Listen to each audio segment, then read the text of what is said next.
welcome to the regular meeting. I was trying to figure out which one was the regular meeting, which one was a special meeting packet. So, welcome to the regular meeting of the Yuma County, Arizona Board of Supervisors. We'll also be sitting as all special taxing districts. This is the meeting of November the 2nd, 2020 at 9 a.m. And this is a call to order. I see everyone's here, so will everybody please stand up for the Pledge of Allegiance? Supervisor Pancrase, would you lead us in the pledge? Yes, please join me. I pledge allegiance to the flag of the United States of America and to the republic for which it stands, one nation, under God, indivisible, with liberty and justice for all. Wow. Excuse me. I had a mask on.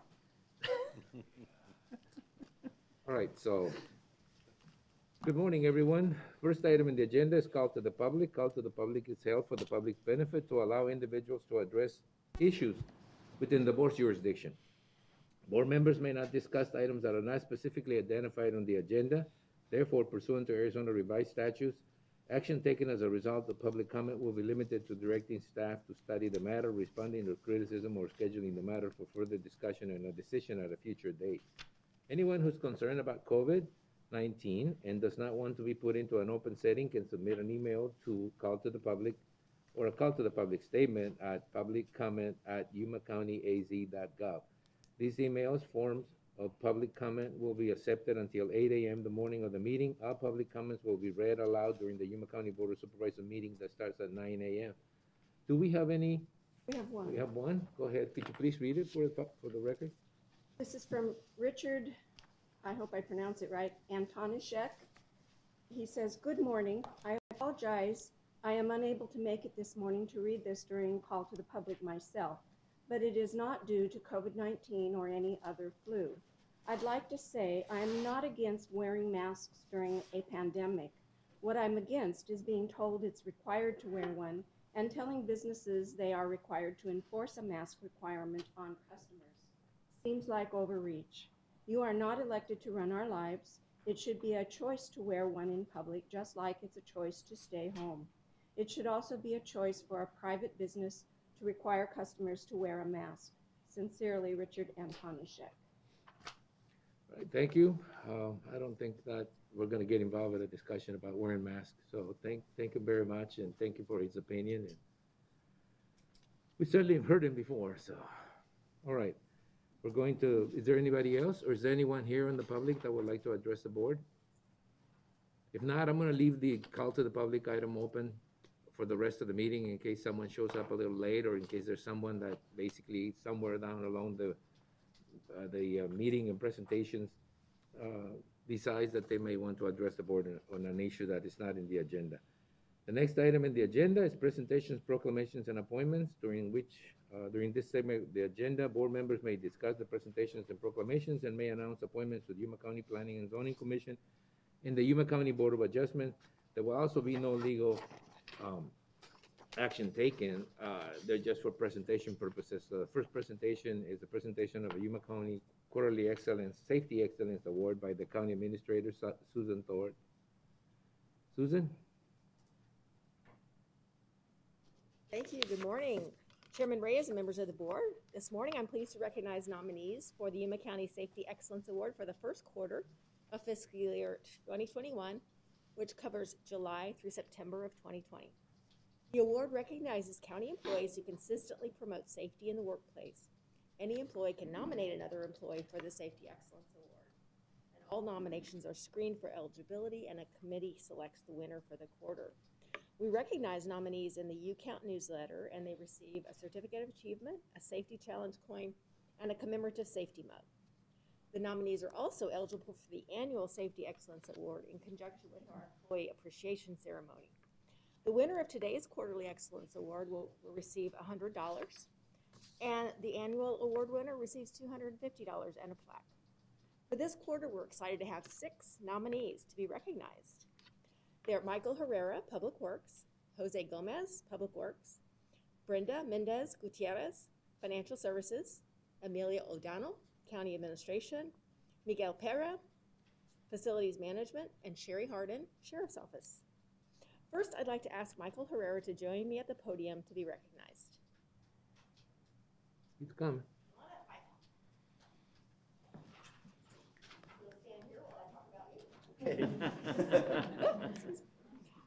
Michael is a solid waste technician, and he has worked in Public Works and with Yuma County for a little over 2 years.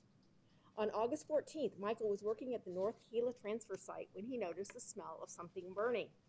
He saw a customer's pickup truck with a trash can on fire in the bed. Michael grabbed a fire extinguisher and ran to the truck. He tried to put the fire out, but it did not completely go out, so he flagged down a passing county water truck to turn on the hose and put the fire out completely. His action prevented any injuries to customers or damage to county facilities and equipment. Thank you, Michael.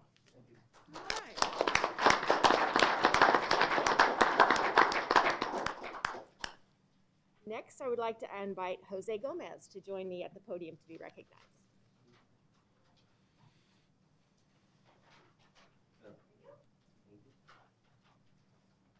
Jose is a solid waste technician in Public Works. He has served in this position and worked for Yuma County for almost 6 years. On August 2nd, Jose was working at the North Gila transfer site with a coworker when he noticed that a customer had fallen to the ground. Jose and his coworker took the customer into the screening room to cool him down and to give him some water. They called an ambulance, and their supervisor reported to the EMTs what had happened to the customer. The customer was taken to the hospital where he was diagnosed with heat stress. Jose's quick action saved the customer from having an even more serious heat-related illness. Thank you, Jose. You know, Susan, you need to put less paper into those bags so they're covering their faces with. Next, I would like to invite Brenda Mendez Gutierrez to join me at the podium to be recognized. See, you give them those bags, and I mean, I tell you, they hide behind it. There you go. Brenda is the compliance officer in financial services. She has served in her current position for 7 years and has worked for Yuma County for 19 years. Wow. Brenda has been extremely busy due to the COVID-19 pandemic. She has assisted with all purchases of personal protective equipment for administration and the health department, which has been challenging due to national shortages and the potential for price gouging. Brenda has made excellent selections of vendors and products to meet our needs at the best possible price. Brenda has been conscious of the ergonomic needs of finance employees when she's purchasing desk chairs. She ensures that what she buys will not cause stress for our employees at the end of the day. Brenda is also the backup safety officer for finance, and she helps with fire drills and works with facilities to address any items that may cause slips or falls. Thank you, Brenda.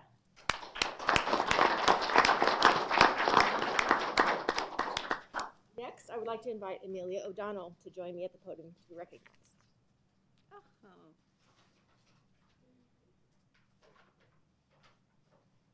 Amelia is an administrative specialist in county administration. She has served in her current position and worked for Yuma County for a little over 1 year. Amelia recently took it upon herself to contact the San Luis Walk-In Clinic to arrange for on-site antibody testing for county employees in the downtown area. Her efforts allowed more than 40 county employees to determine if they had been exposed to COVID-19. Her willingness to set up the testing, bring in dispute from home to share with participants, and assist employees afterwards in obtaining their test results shows that Amelia is concerned about employee safety and well-being. Her actions may also encourage other employees to follow her lead. When COVID-19 first impacted our community, Amelia took it upon herself to learn how to sew handmade face masks for her coworkers. Her initiative allowed employees to protect themselves while using washable face masks at a time when they were just not available. Thank you, Amelia.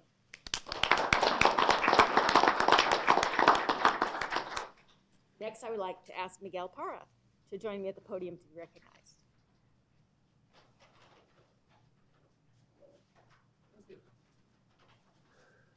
Miguel is a maintenance supervisor in facilities management. He has served in this position for 4 years and has worked for Yuma County for 13 years. Miguel was tasked with coming up with a way to provide protective windows for public lobbies and counters in all county facilities starting in April as COVID-19 hit. After creating prototypes and researching best methods, Miguel came up with a plan for designing and installing clear plexiglass barriers in a variety of locations. Miguel and his team have designed and installed more than 38 fixed barriers with pass-throughs at public lobbies and counters more than 50 freestanding barriers for counters, desks, and conference rooms, and more than 20 cubicle partition extensions. Miguel and his team went to extraordinary lengths to meet a tough installation schedule, working early hours, staying late, tracking down materials, coordinating installation for times when their work would not disrupt operations, coming up with unique solutions to custom installations, and manufacturing the windows at times in an unbearably hot workshop. The end result is protective barriers that not only look good, but provide a high level of protection for county employees and the public. Thank you, Miguel. I'd like to make a request. Is there a possibility still to put one here? I don't know. I didn't put in my request, my work request, but I do need one here. Next, I would like to ask Sherry Harden to join me at the podium to recognize. Sherry is a laundry worker too in the Yuma County Detention Center in the Sheriff's Office. She has worked in this position and worked for Yuma County for over 2 years. Sherry works in the laundry room at the detention center. To prevent harm to prisoners who may be suicidal, she reinforced all seams and added new Velcro to the suicide prevention smocks, blankets, and beds to extend their shelf life and to save the county money. Sherry has also educated working prisoners about the hazards of the COVID-19 virus. She does not allow any prisoner to handle biohazard materials and ensures all working prisoners have proper personal protective equipment such as face coverings, gloves, and outer jumpsuits to protect their uniforms from contamination. Sherry also took it upon herself on her own time to make face covering for any staff who needed one outside of work. She also teaches a sewing class to working prisoners and had them sew themselves a face covering for when they're released to the community. Thank you, Sherry.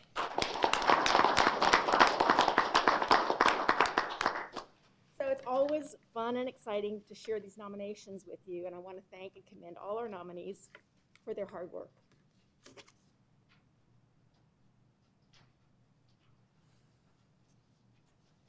As you can imagine, it's extremely difficult. You just heard 6 great nominees that are all deserving of recognition, so it's always difficult to select just one winner.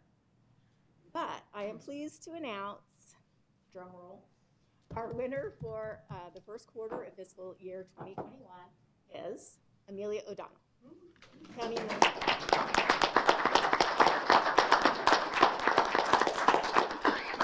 Anybody asking for a recount? Anyone? No? Everyone's okay? All right? Okay. Yes. Thank you. Here is your check for $100. Thank you. And I would like you to stand and have a photo. Oh, yes. It's photo op. Yes. We don't see you enough, huh? Maybe hold this one.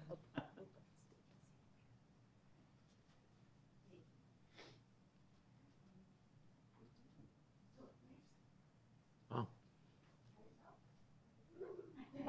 Let me get in the picture. Photo op. Just ruined it. Okay, Amelia, turn Coming around. up.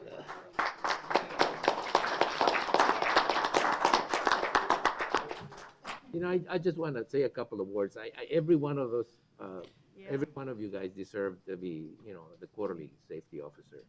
And it's really, for me, that I've always said that the county doesn't sell anything. It sells service. It's always nice to know that we have so many people that are looking at the safety of everybody involved. And not only the internal staff, but also the people that comes over for services. So we're really thankful for your efforts, and you know, we wish you the best.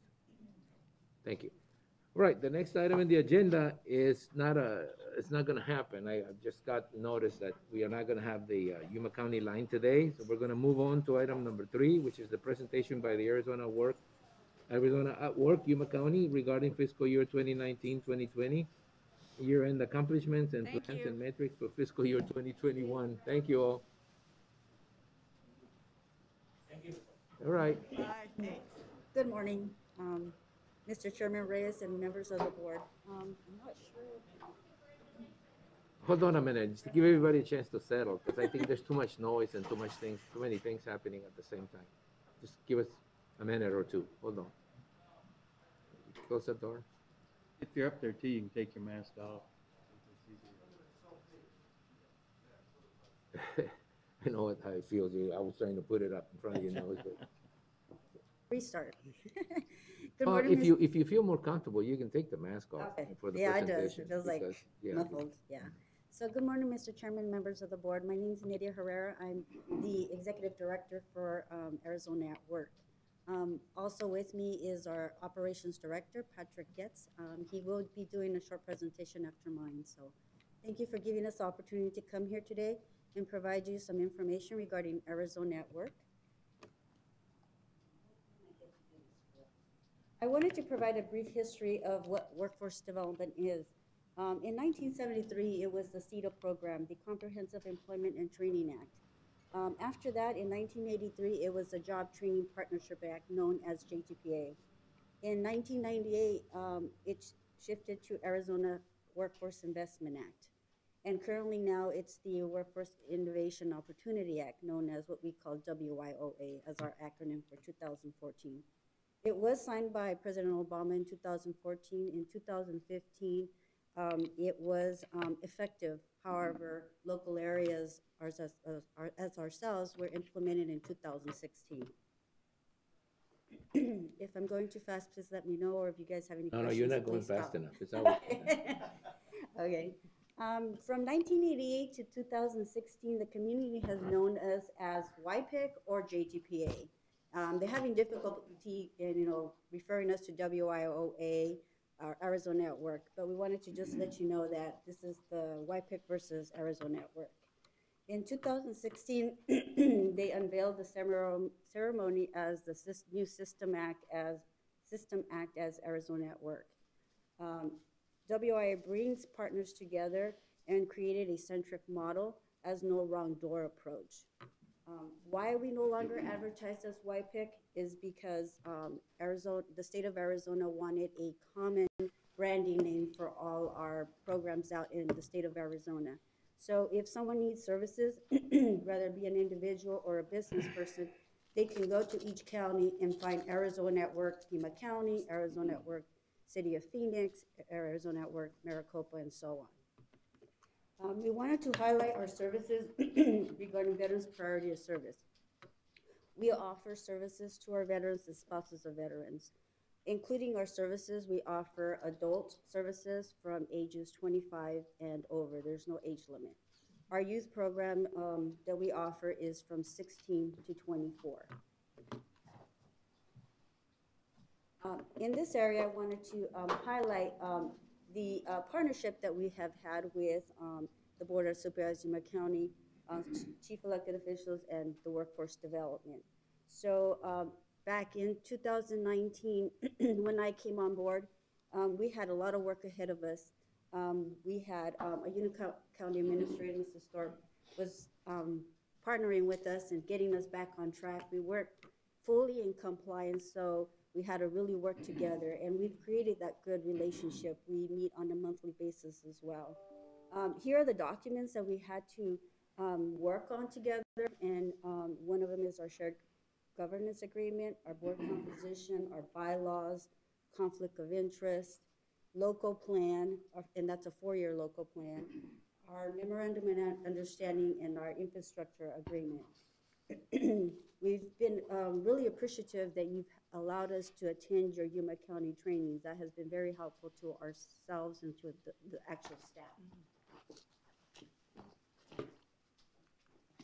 I did want to kind of spend a little time on the mandated membership that we have on our board. It is consisted of 51% of business representatives. The other percentage is 20% of workforce representatives, and the other representatives is a balance between that. So majority of our board members have to be business representatives.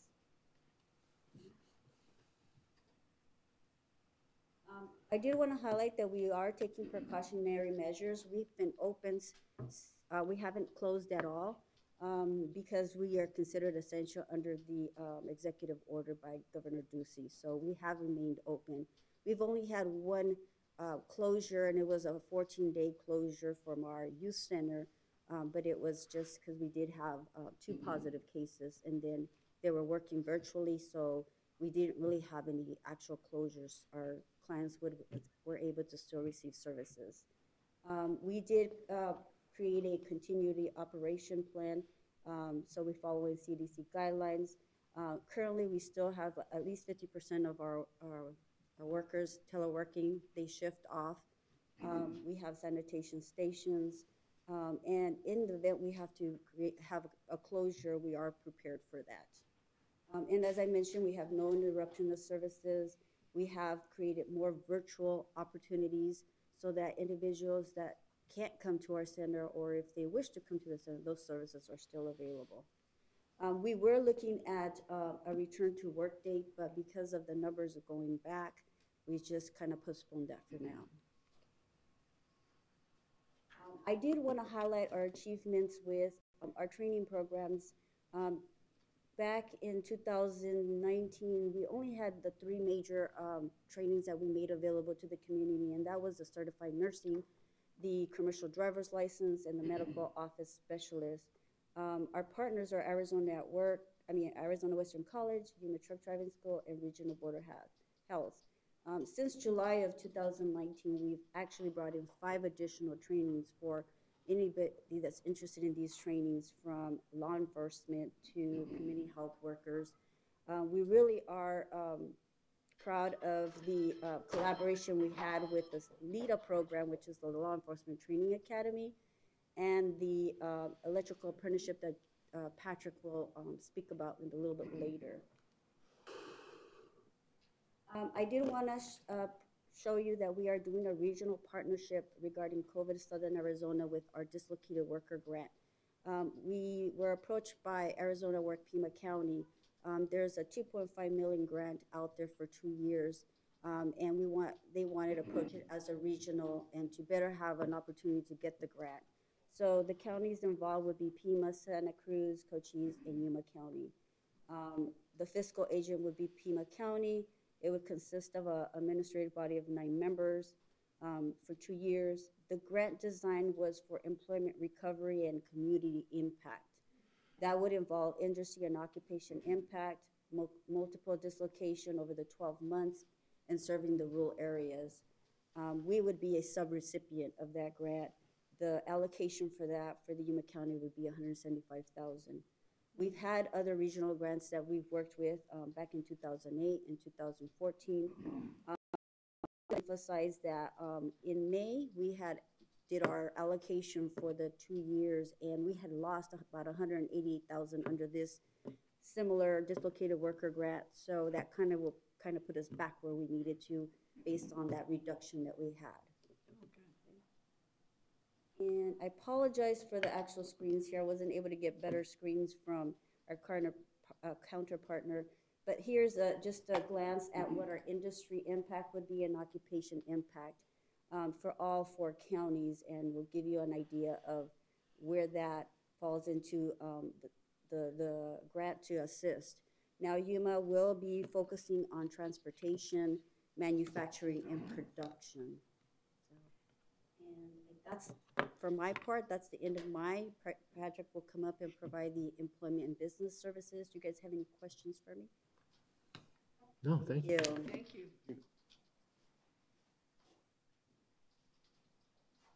Good morning. My name is Patrick Getz. I'm Operations Director for Arizona Work. I'm going to, let's see if we give you an idea of the foot traffic through the career centers. You can see that we have 5 locations. Oh, thank you. We have 5 locations, and you can see the top is our career center, the Career Resource Center. It's on 16th Street. And we have our Specialized Career Center, which is the Martin Luther King. And then the next 2 is Employment Services, the one that is on Palo Verde right now, and then the other one in San Luis, where they house the migrant seasonal farm workers and the unemployment insurance. Then we also have the South County Small Business Resource Center, and we also track our virtual contacts. One thing I wanted to mention is that the Employment Service Office at Palo Verde is going to be temporarily closed for a while they reorganize some of the businesses that they're doing in there. So all of those have been migrated. The Arizona Work has migrated to our 16th Street, so we've accommodated those folks as well. I want to mention that the Small Business Resource Center, that you see towards the bottom, That is in San Luis, and we have the GYDC, Chamber of Commerce, Arizona Western College, and then Arizona Work is housed in there.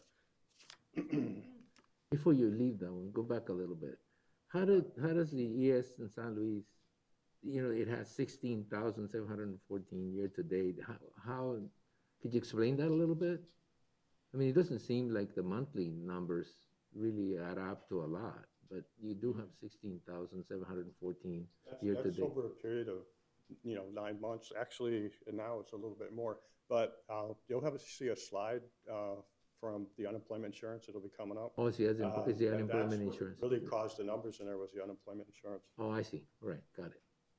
We also have additional access points besides our locations, and that's Mesa Heights Community Center, O.C. Johnson Elementary School, Yuma County Adult Probation, and the Yuma County Library. Right now, the Yuma County Library is probably one of our favorite access points, but right now, due to COVID and everything, those have been suspended for right now. This is just kind of a snapshot for community engagement activities that are currently in session. The ones that are lined out right now is due to COVID. We regularly go out to the state prison for the reentry program, talking to the inmates out there about the services that Arizona Work has and the reentry program that the state of Arizona has. Every Tuesday and Thursday, I call in with the state employer engagement officer and talk with all the business reps, kind of get an idea of what's going on around the state and around the country. What we find right now is what's happening in Yuma County with the people not seeking work is not just Yuma-wise, it's statewide and nationwide. There's a lot of people are not out looking for work due to the COVID. Want to mention that last week we did a virtual etiquette workshop. It's about halfway down there with the University of Arizona. We had about 40 engineering and agricultural students out there. And we did a workshop, and this afternoon we'll be doing mock job interviews with University of Arizona.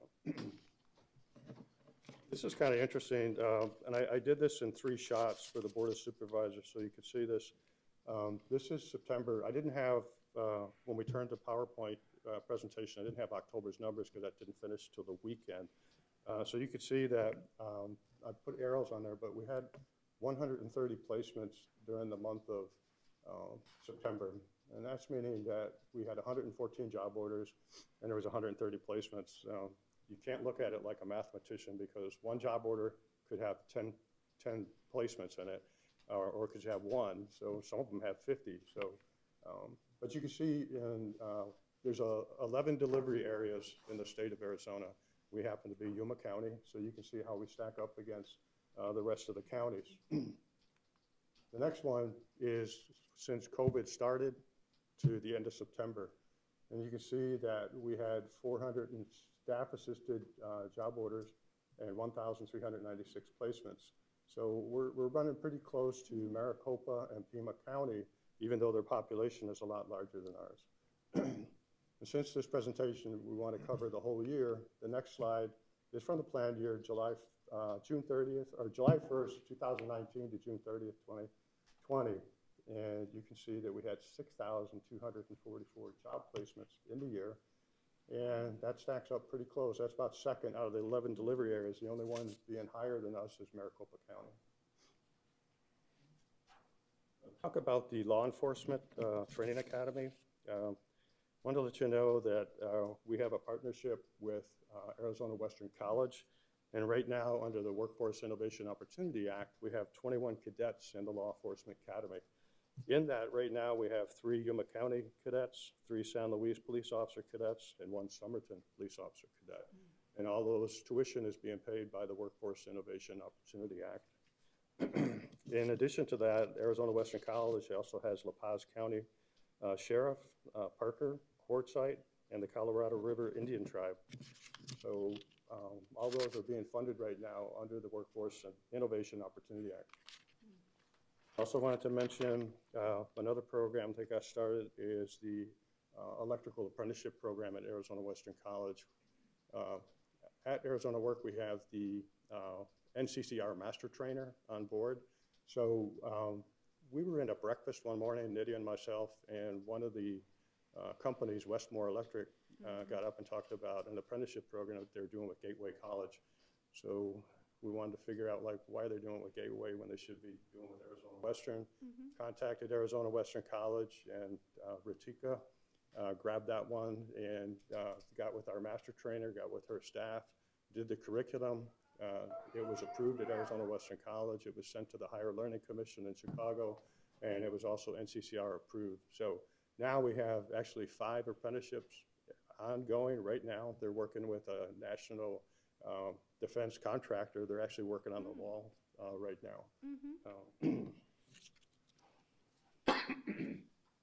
I mentioned also, we have created what I call the Yuma County Business Service Team. And these are all of our partners in there. Everybody around the state is kind of jealous about that. Last year, the state sent all the business reps from DES to Yuma to watch us have a meeting. The collaboration and the teamwork put together is pretty amazing. So with that in mind, with those, that team, we talk about the Job and Education Fair. Last year, we had over 1,500 people attend the job fair. This year, we're not able to do the job fair. We have a meeting again in January with our business service team, and we're going to start taking a look at the ability of being able to do that. As you can see, on that one was 1,500 people. That's the lowest attendance we've ever had. Our highest attendance has been 3,300 over the past year. This is the South County Business Resource Center. We're really proud of that. Like I said, we have the Chamber, the Greater Yuma Economic Development, Arizona Western College, and Arizona Work in there.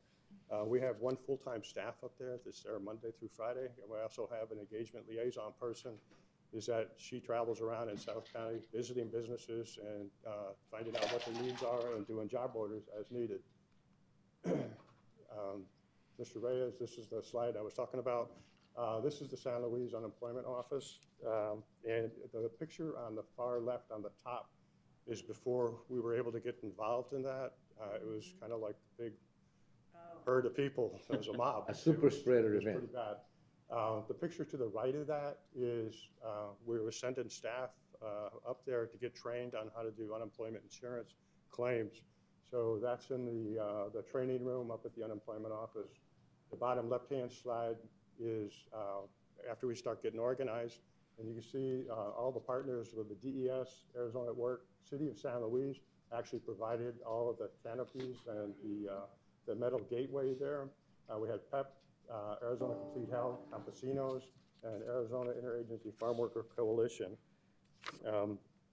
One thing I did want to mention is that there was, since the pandemic, we've had 22,225 unemployment insurance claims. And during that period in the state, the unemployment things kind of got suspended.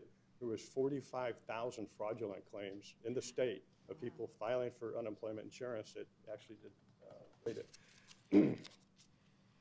while this was all going on, there was different ways of applying for unemployment insurance. Up in San Luis, a lot of the agricultural workers didn't have access to the computers. So we actually, in those lines out there, we actually had staff actually filling out the unemployment insurance claims, standing in front of them, and we would ask them the questions. And there was another area where if they were computer literate, they actually came in and they filed their own claim, and we had staff there to assist them with questions and answers. And then if it was either or, they could come into the unemployment insurance office and go face-to-face, just like a bank teller, and they would fill it out there. While this was all going on, the social media, we took to the radio and TV. There on the left, you can see Nydia was on Campesinos talking about unemployment insurance, and I'm on the right over at KYMA, and there was a lot of questions about unemployment insurance, especially from the businesses. We also had a lot of questions about fraud. We had to get on the TV and talk about, you know, what do you do if somebody doesn't go back to work? And what happens is the unemployment insurance office actually investigates both the job seeker and the employer, because sometimes the job seeker didn't want to go back to work because the employer wasn't practicing safety standards or the proper PPP.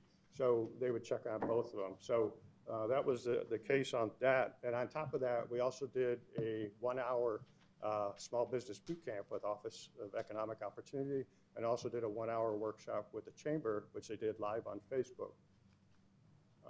This is something I thought you'd be interested in, and it's going to be my last slide. But the slide to the left is the Arizona Department of Veteran Services. We're involved with them in the recruitment, or will be in the recruitment of staffing that VA home. They're going to be hiring 125 folks. We're going to be looking at January. They moved the date a little bit, but probably January. We'll be looking for an administrator and for the director of nursing, and they're hoping to be open by July of 21. They have an 80-bed hospital, 20 beds for dementia, and the rest would be regular. The one on the right, Nettie and I just recently had a meeting with the Regional Center for Border Health, and they're asking for assistance in helping them staff the medical mall in San Luis. So that's undetermined about the number, but they do have a lot of departments out there. It's kind of a crazy time for recruitment, especially with the pandemic, but we're considered essential services as Regional Center for Border Health, and we're going to go ahead and do the recruitment, where they're going to do it outside. We're going to do it with all the safety precautions, and we never closed down during the pandemic, so we feel pretty safe in being able to do the recruitment with Regional Center for Border Health. Mr. Chairman, that's my presentation. All right, thank you. Are there any comments or questions? I have a question, Mr. Chair. What kind of outreach do you do with the city of Somerton? With The city of Somerton? What kind of outreach do you do with the city of Somerton? the city of Somerton, actually, we just got done working with them doing the census, and we're working with HR. We have several work experiences or internships that are in progress right now. So who we work with? Armando is the HR director, and yes, we are doing a lot of work with them out there. But besides the census, any of the, 'cause I see, Yuma, San Luis, South County, it's also San Luis. So I didn't see Somerton, or Yes. I would like to see what kind of numbers are there, or unless everybody's working We there. don't have an access point in Somerton. We actually went to Somerton and looked at a building right about when COVID had started.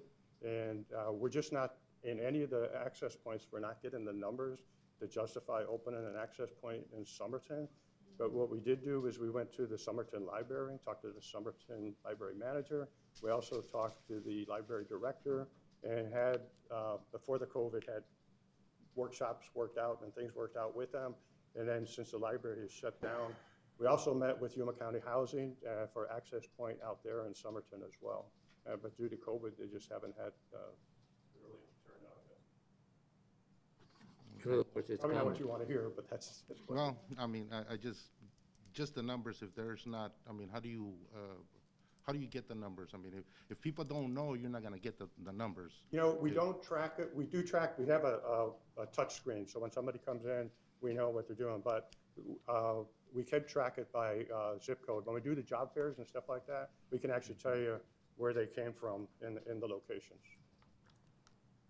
And I think Supervisor Porches, and I don't want to put words in your mouth, is talking about, placing attention and focus on the Somerton area, as he probably realizes that the unemployment rates in those South County communities, not just San Luis, but Somerton, is pretty high.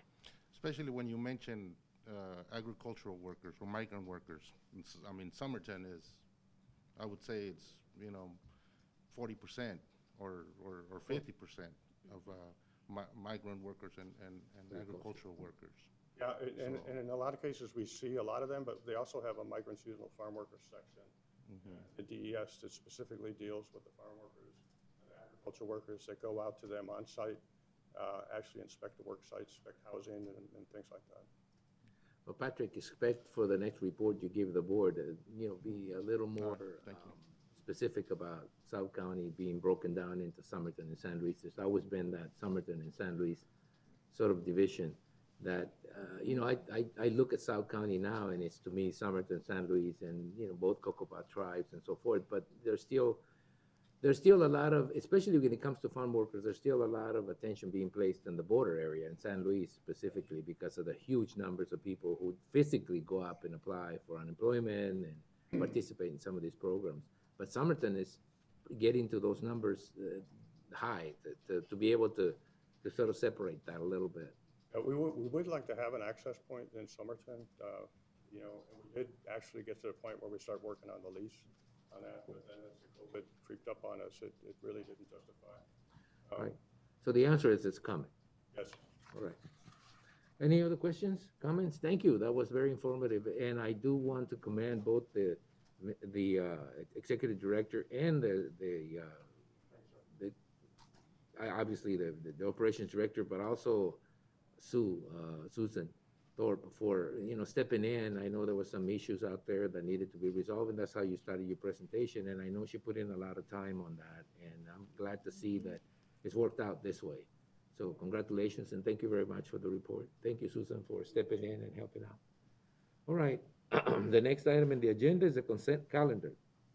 The following items are listed under the consent agenda and will be considered as a group and acted upon by one motion with no separate discussion unless a board member so requests. In that event, the item will be removed from the consent calendar for separate discussion and action.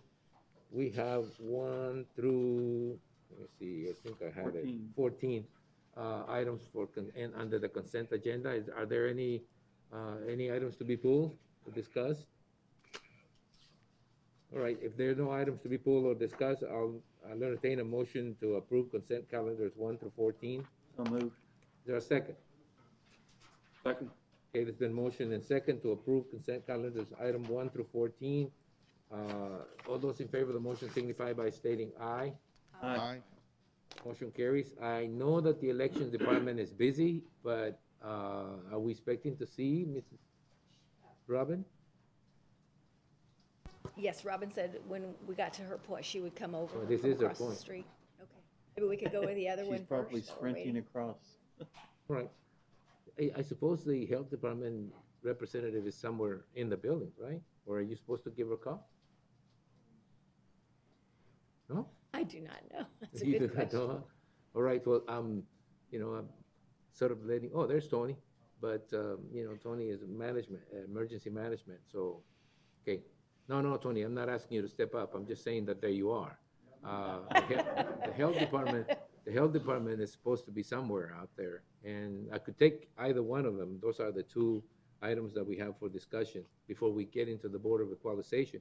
We can get into the Board of Equalization and force them to wait until we get that done. There's Oh, Robin. there's Robin right there. Sorry, Robin, you're up. Yeah, we kind of got through the consent items really quick and got to you a somewhat speedy process. Watching, that was very fast. I know, but you know, and so we're asking the health department person to come in too. Oh, she I comes know they just slipping don't in. want to mingle with us poor folks, but yeah. Okay, so Robin, the item is for discussion and action item. I washed my hair today. I'm gonna wait until, you know, all the amenities through this. Has everybody had a chance to comment on how she looks? Anybody else? Okay, well, moving on to discussion and action items. The Board of Supervisors will open each of the following items separately for discussion and action as appropriate. The first item on discussion and action is recorder elections. Hear a presentation and update regarding the 2020 election cycle and provide feedback and direction if appropriate. Let me say, beginning at the start of this, that this presentation is probably the most important one you'll give. So, No pressure. no pressure at all. No pressure at all. I'm really excited about the election being over soon. It's scary. I shouldn't say that. All right, Robin. Good morning, Chairman, members of the board. This is the most up-to-date information as of last night, and we have been quite busy this morning. So today is kind of our deployment of equipment and that type of thing to the vote centers. For our 2020 general election, the official number of registered voters is sitting at 103,273. We have had approximately 47,000 ballots returned. That number is actually a little bit higher, but we have had a lot of ballots returned that aren't ballots for this election, or they were older ballots that maybe someone still had at home that they've returned. So we contact those voters to let them know that they weren't applicable to the general election. So we are emptying all the ballot boxes quite frequently. So this morning, I think we're at a few hundred more than 47,000. In-person voting across the street next to 197 Main Street in the Legacy space as of Friday night was 5,382. We have had some voters in today. Today is considered emergency voting from 8 to 5 if a voter has experienced an unforeseen circumstance that they're not able to vote tomorrow. We are accommodating them in that space. We are tabulated up to the 50,691. We're going to continue to tabulate today when equipment is completely deployed and possibly a tiny bit tomorrow, but we're completely caught up. Any early ballots that have been received by our office are processed. I think we're processing about 960 this morning with the early board to be tabulated late tonight. So that's probably the first time in the last 4 to 6 years that we've been able to keep up with what we're getting. And that's been nice because voters are consistently calling, asking for a status of their ballot and whether or not it's been counted with the uptick in text messages and messages to voters to check the status of their ballot. This has really helped voters make sure that they can verify that online themselves. What's the online address they can check on? my.arizona.vote.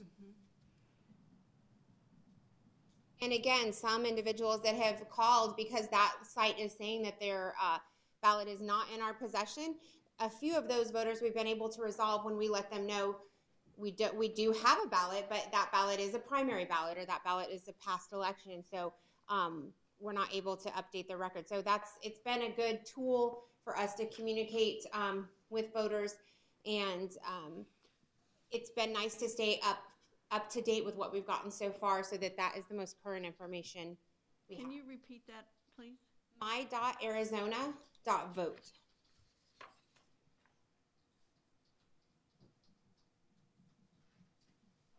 The current turnout for voter turnout overall is about 50%. The early ballot return rate is about 64% of what we sent out on October 7th and the days following the beginning of early voting. The most interesting part to me is the ballots returned. And I mentioned this a few weeks ago. What we've received in the drop boxes is about 55% of the ballots that we've processed and tabulated. What we've received in the mail is accounting for about 45%.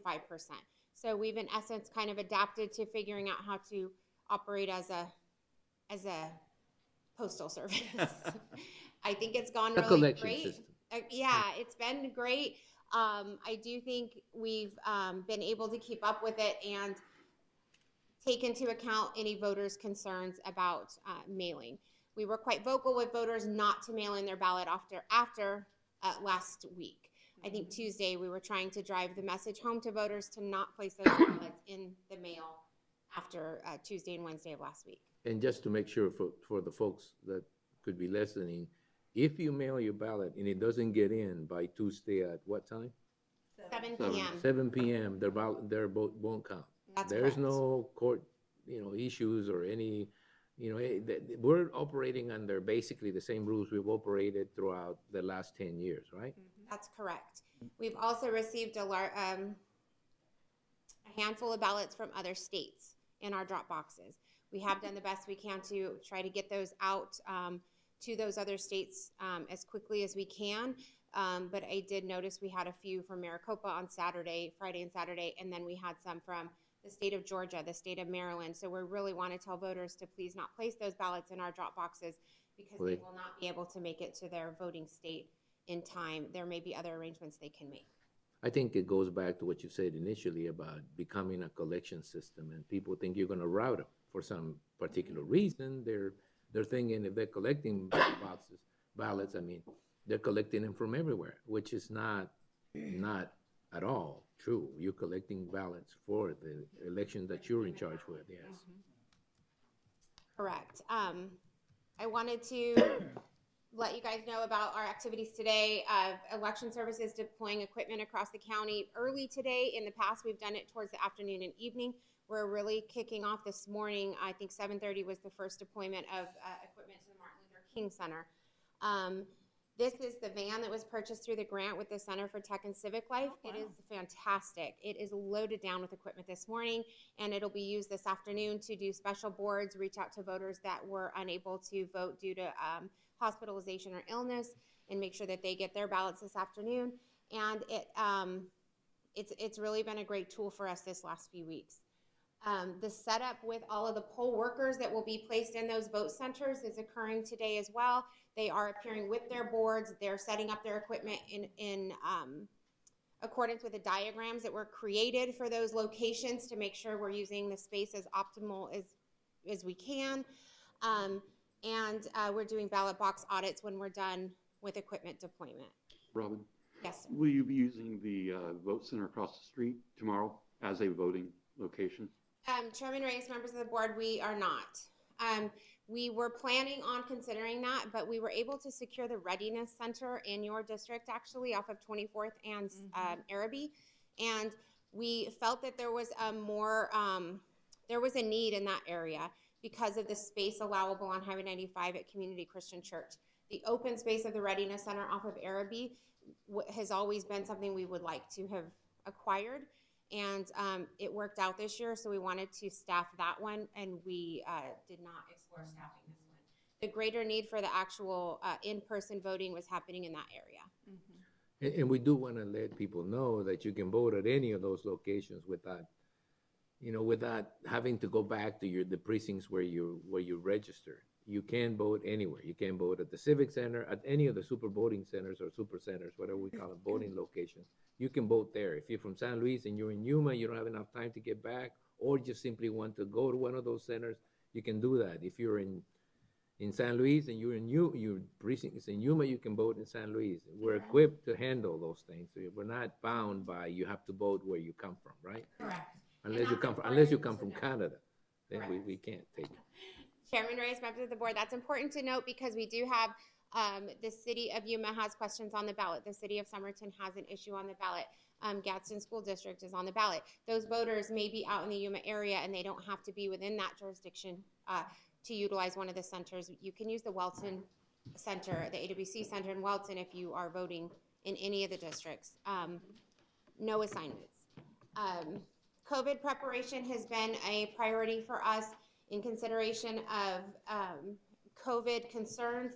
I just want to remind everyone that masks are required. We do have an ample supply of masks for individuals that are not able to walk in with one. Staff or poll workers at the vote centers are enforcing social distancing by visual aids, making sure that they have adequate PPE, and going through a regular schedule to clean and disinfect areas of the vote center, including tables, equipment, and chairs. Are you ready to deal with someone that may not want to come in with a mask? Chairman Reyes, members of the board, yes, we are. We have accommodated those requests here at 197 Main the last several weeks. Okay. I would encourage voters appearing at the vote center to consider the health and safety of the vote center poll workers and their concerns, but in regard to someone with a medical condition unable to utilize a mask, we have accommodations for that. The vote centers tomorrow will be open from 6 a.m. to 7 p.m. These are the vote centers currently, and we will be logging wait times. So wait times will be logged on the Yuma County social media pages as well as the Yuma County website. All of these 11 vote centers will have updated wait times. I believe 6 or 7 times during the day. We're going to log them on the hour and try to make sure we stay as up to date as we possibly can through our system. Am I missing one, or is it the San Luis Library won't be used? Oh my gosh. No, the San Luis Library will be used. Oh, okay. So you need to update that. That was late last night. The San Luis Library will be available. Okay, I just want to make sure because I don't see it. It might be down there and I don't know. San Luis Library will be a vote center, as well as a drop box at the San Luis Library in the drive-through area of that library has a large drop box there for early ballots. All right.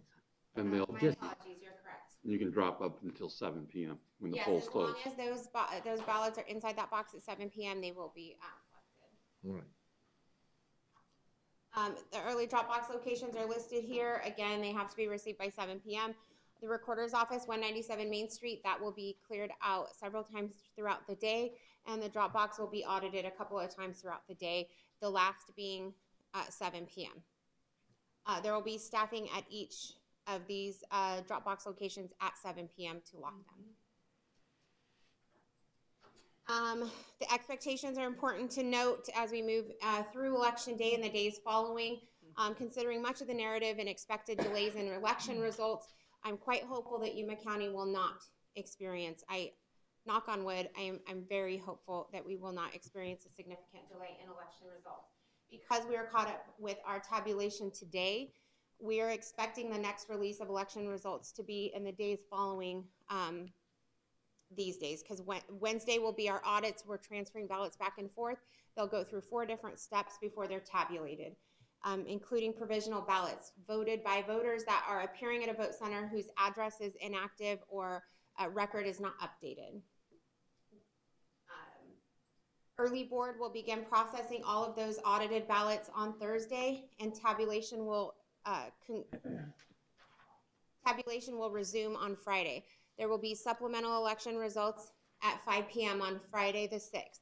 Election results on election night will start at 8 p.m. and they'll continue throughout the night until we're done with all vote centers updating. As the vote centers arrive at 197 Main Street, the results will be entered into the election night results page of yumacountyaz.gov. There'll be a banner at the top of the website that Mr. Tennell has arranged to make sure that you can easily navigate through those results quickly when you visit Yuma County's website. The 8 p.m. election results, as you all know, is generally all of your early ballots that we've tabulated thus far. And as each vote center closes and reconciles, they'll appear to update their results. After the 11 vote centers have reported, we will audit the early ballots and provisionals that are received. Following supplemental election results Friday night at 5 p.m., we'll continue to work through any remaining early ballots and provisional ballots. That's a little bit of a slower process post-election than it is pre-election, but tabulation will continue after that, and we'll continue to release unofficial election results periodically as they become available, taking into account that Tuesday is the last day to cure an issue with his signature. Tuesday is at 5 p.m., the last day for a voter to come in and not sign. If it's not signed, it can't be accepted. But if their signature doesn't match and they're contacted by our office or another party letting them know that the ballot has not been counted yet, they can appear in our office before 5 p.m. on the 10th. Is the dating any issue at all? I mean, people are asked to sign and date. Is the date part of that requirement? Chairman Reyes, the date is not part of the requirement. The signature is the only required piece. There are voters who did put their phone number on those ballots. If they did not sign, we're calling them throughout each day, and we'll continue to do that since early voting started. And we've had a number of ballots that have been resolved already. The ballots that are dropped off on election day, once we start processing those, voters will receive calls if their signatures don't match. So please put your phone number in it. Yes, please leave your phone number. Yeah, you may be tired of all the phone calls you get now, but the one that's most important may come after the election. The phone number on the early ballots to reach the voter for any concern regarding their early ballot is not made a part of their voter registration record if they are concerned about marketing calls. Oh, good. That's all I have. It's going to be a great day. We're going to get through it, and I'm very excited to get those election results released to all of you, and then supplemental results again on Friday. After we release the supplemental results on Friday, at 5, we'll get back to the board with a schedule of expected releases thereafter as we keep processing.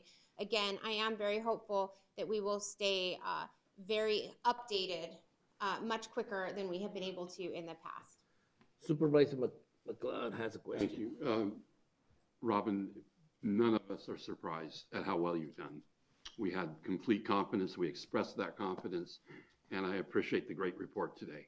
I mean, there's a lot of recorders that are not in the same position that you and your office are in, and so congratulations on that, and please extend to your staff our appreciation, because a lot of people were really concerned about this election, and so far, we're performing better than ever. I'm excited. Yeah, so. Chairman Reyes, Supervisor McLeod, thank you very much. That does mean a great deal to us. I will share it with staff.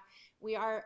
I'm also very proud. I honestly am extremely proud of the staff that we have that have all been cross-trained. We have a number of staff members who are cross-trained from the recording office and other areas of our offices that are answering phones for us, processing ballots. We have temp employees.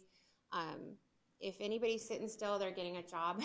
So honestly, we have been able to adapt in a very challenging situation, and I have been very shocked at how the challenges have changed from day to day because of circumstances out of our control. The post office issues, any issues that occur on those levels that affect our processing, we're just having to really shift gears every few hours and change it up. But we've been able to change it up to keep things flowing. So I appreciate that. Thank you. Are we still picking up from the post office directly? Correct. Chairman Reyes, Supervisor McLeod, the post offices, we are picking up directly, but the state has worked with the post offices and the regional director out of Phoenix to ensure that the postal carriers are granted authorization to take exceptional steps or extraordinary steps to make sure that we get every single ballot in their possession before 7 p.m. And that being said, they have all been directed across the state. If necessary, they need to deliver them to the vote centers if they're unable to get them to the post office and then to our custody here at the recorder's office. So our inspectors will be expecting a few different deliveries throughout the day because of that. And that did happen in Welton this last election in the primary. And the postal carrier in that east part of the county was creative in making sure she went there first at 6:45. She knew she wouldn't make it into town by 7, and we really appreciated that. And I think it Same thing. allowed us to have another conversation about how we can make that work across the state. It did happen in San Luis. I actually witnessed the post office worker step in before 7 with the ballots. That's He a turned big them help over. to us. Yeah. And again, I believe that the voters are utilizing our drop boxes at a higher rate, of course, than the post office. So I think we're going to take whatever steps necessary to make sure they're in our custody.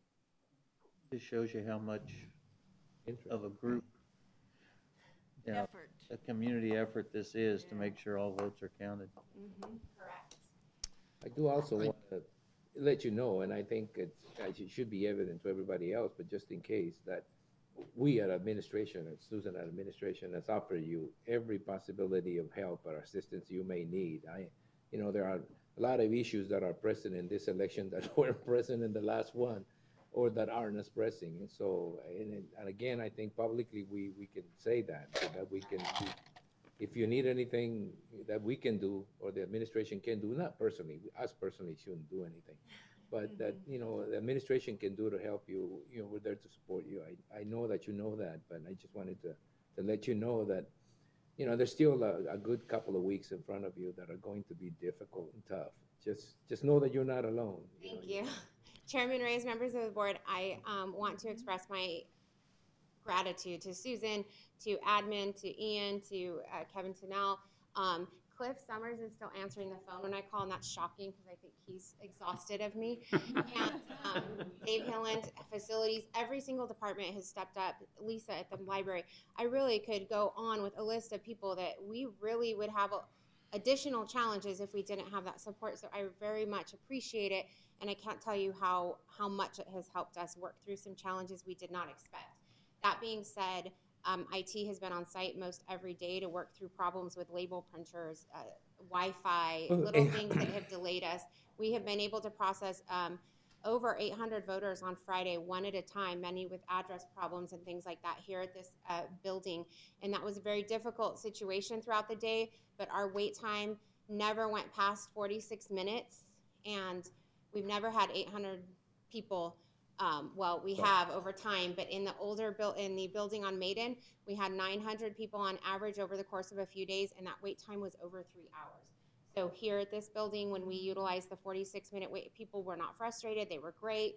And people that were in line in the beginning with 100 people waiting were processed within 12 minutes. So that was pretty exciting. And that couldn't have been done without facilities, IT, admin, the assistance from the additional staff we've been able to get help from here at admin, and Dave Hillen for answering the phone on a Friday night very late because I didn't break anything, but I was unable to unlock doors to audit equipment. So, Well, such is life.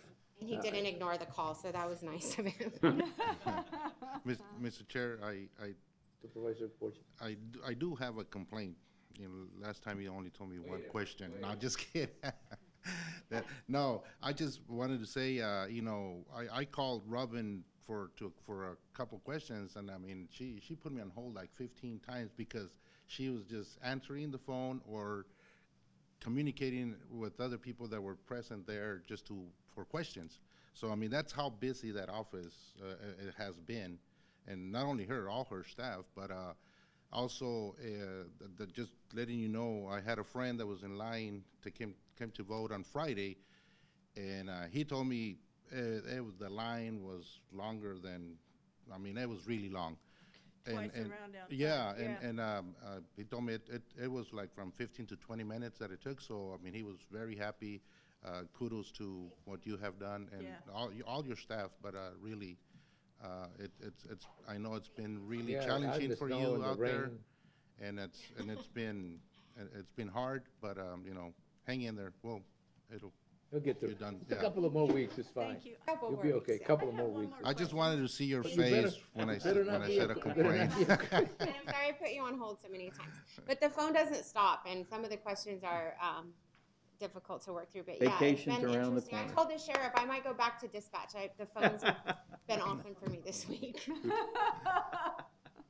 Right. All right. I have one more question. Were you able to get another counter?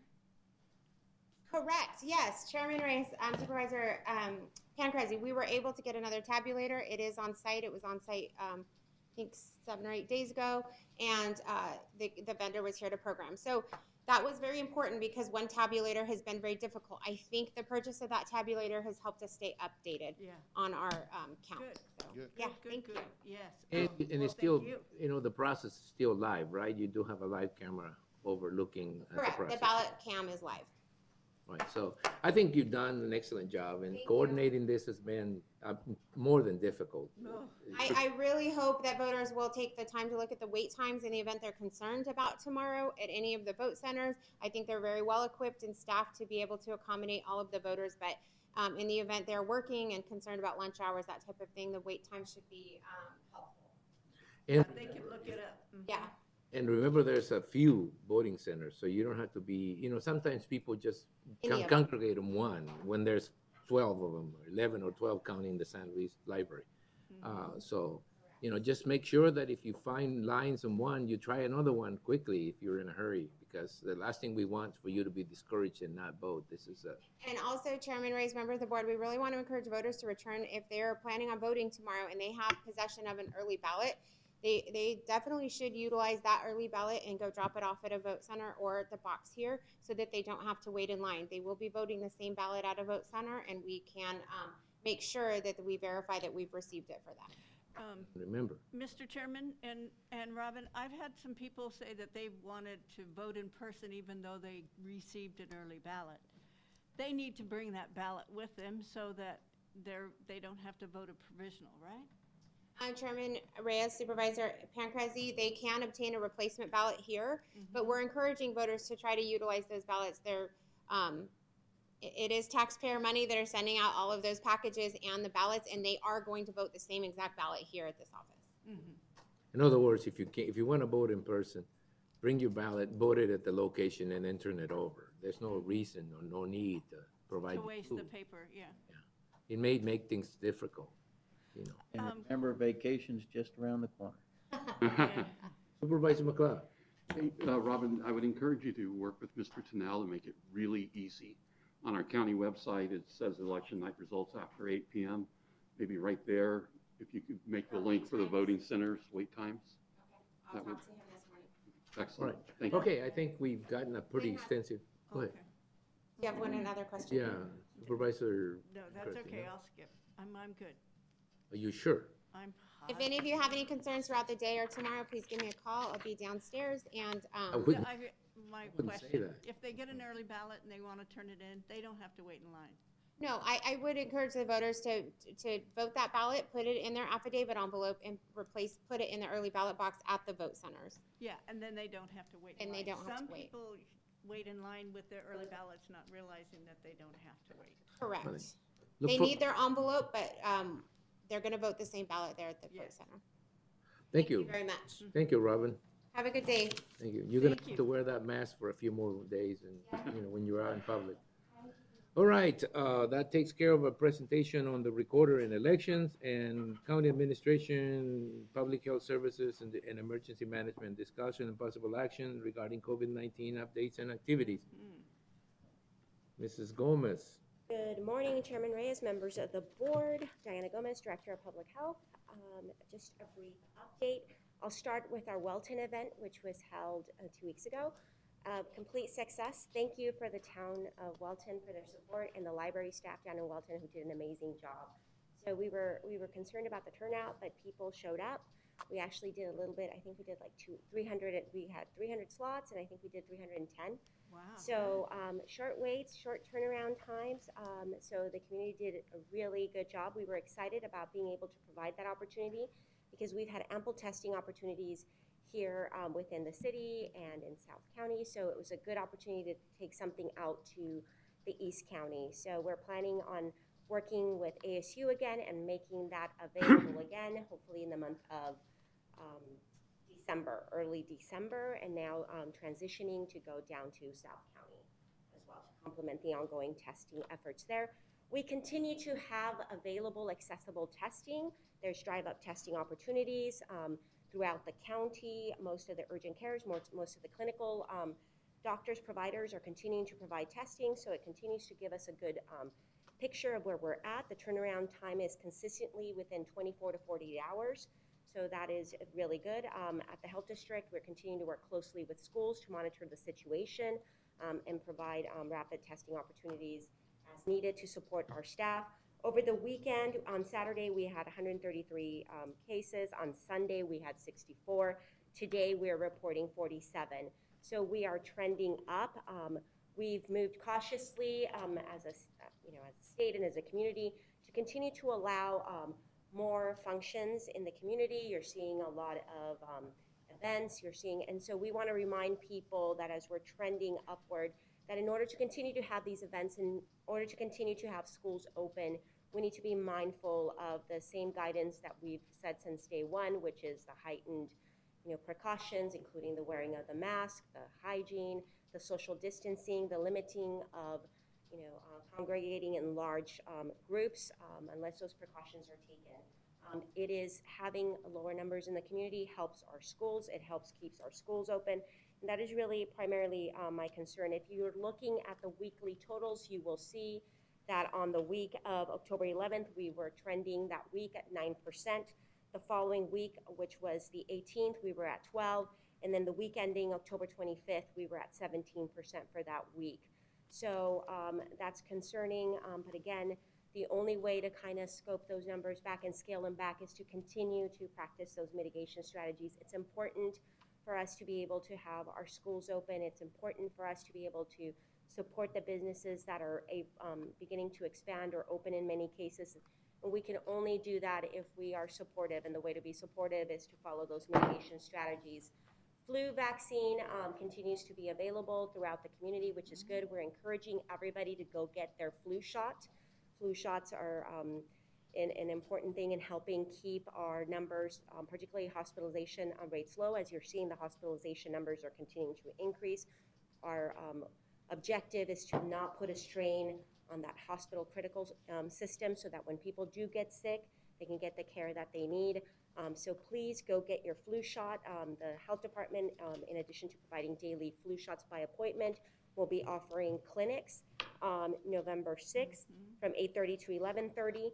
Same time frame, November 13th and November 20th. So 8:30 to 11:30, those are going to be walk-in clinics. Again, it's just another way for us to shore up the availability of flu vaccine for people that haven't gotten it. But our numbers are trending higher as far as giving those vaccines out, so it's good. People are coming and getting those vaccines, which is what we want. We just want to encourage people not to wait. It takes about 2 weeks to develop immunity, so please, if you haven't gotten one, please come get your flu shot now. And so other than that, it's just continuing to work on providing technical assistance, providing some rapid testing opportunities, and just continuing to work with the community. Concerning those rapid testing opportunities, I got a call this weekend from someone that wanted to know what to do about getting a rapid test. It was a relative that was coming. They all wanted to get together with her, but they couldn't because she had been in a place that had COVID before.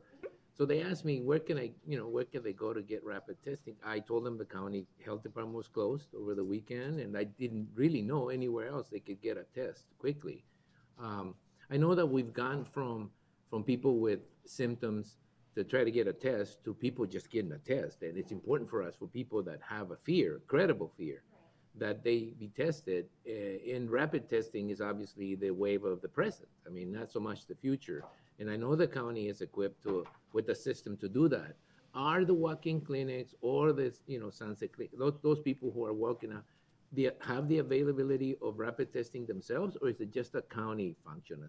No, rapid testing is available in some, and you'd have to, I don't have the specific facilities that would have that, but I know some of the urgent cares do provide that. I know that some of the clinics provide that as well. The rapid testing that we're providing at the health department right now is to support our school staff and our first responders, and so that's, and we're testing throughout the day, but that's specific for that.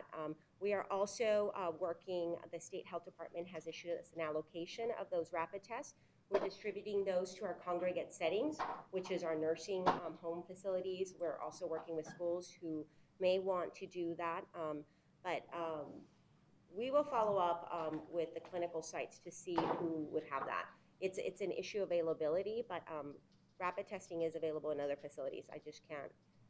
Well, I guess I'm just getting to that point where, for example, if someone had that need and could prove that there was a reason behind the request, that obviously it could be directed to the county health department in some ways if it wasn't, like a lot of people, just one or two people.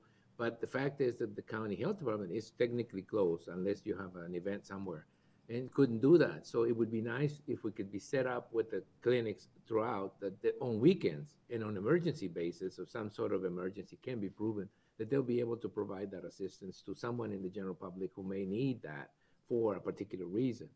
I don't know what the particular reason could be, but I mean, the case that I was given was pretty specific, and I don't need to get into details, but this was, if I had listened to that story, I would have said, okay, that makes sense. But I don't know. So at this particular time, you just simply can't tell which clinics have that available and what is their protocol to get a test, right? And we will follow up, and it could be something that we can include in our weekly update. And again, those things, test availability, unlike the PCR standard tests, which are generally available, the rapid tests, depending on the allocation, there's a supply chain issue with those sometimes. So I'm hesitant to just say you can go get it here in the community and put the that particular clinic or that particular provider in a difficult situation if they don't happen to have that. So I'd rather go back, confirm the information, and if they're comfortable, sharing it, we can definitely share it with the community. Share it with us when you get a chance. Correct. Thank you. Any questions? I think we're going to say the same thing. We hate to sound repetitious or whatever, but I mean, we do have two particular issues that are in the uppermost importance to the majority of the residents of Yuma County, and they're both being handled by professionals. And I don't want to use up all the kudos for Robin, who's right now facing those things, without letting you know that I'm particularly, and I know that the rest of the board and administrations are particularly pleased with the way you've handled this process. I know it's a difficult county. I know because of the proximity to the border and the fact that we have such a migrant population. It's a very difficult county to handle. I think we're close to the most difficult one, which I would consider it to be Imperial County in California. But you have done an excellent job, and every chance we get, as long as it's not a salary increase that we're discussing here, we can give you plenty of kudos and support. And again, offer our support any way that we can to help you do this, perform this difficult job at this particular time. We're going through a spike everywhere, and I think, although I see the numbers going up, I do remember when this was, 300 cases a day, 350 cases a day. So I'm not minimizing the fact that we have 40, 50, or 60, or average 40, 50, or 60, but that still is somewhat And I need to remind everybody that the idea is to keep our suppliers of, health service suppliers within a certain range so they can handle it, our health system. So I think at this particular time, while not being very optimistic about the fact that we're having a spike, I do want to say that I think that the methods and the efforts that you're putting out to manage this are noticeable to us, and I hope they're noticeable to the community in general. You have been mostly supportive. I have yet to see or go to your office when you're not dealing with someone that wants PPO or a school district or a representative wanting asking questions or someone. So you have been very busy over the last few months, and we appreciate the job you're doing, and hopefully you don't get COVID fatigue, as most of us are starting to feel, right? Okay, any other comments, questions? I just want to say we're very fortunate to have you over there. Thank you. Yes, we are. Yes. Amazing staff, and I get to stand before you, but thank you for the staff, and thank you certainly for your support. All right, thank you. We'll pass on the word to the staff.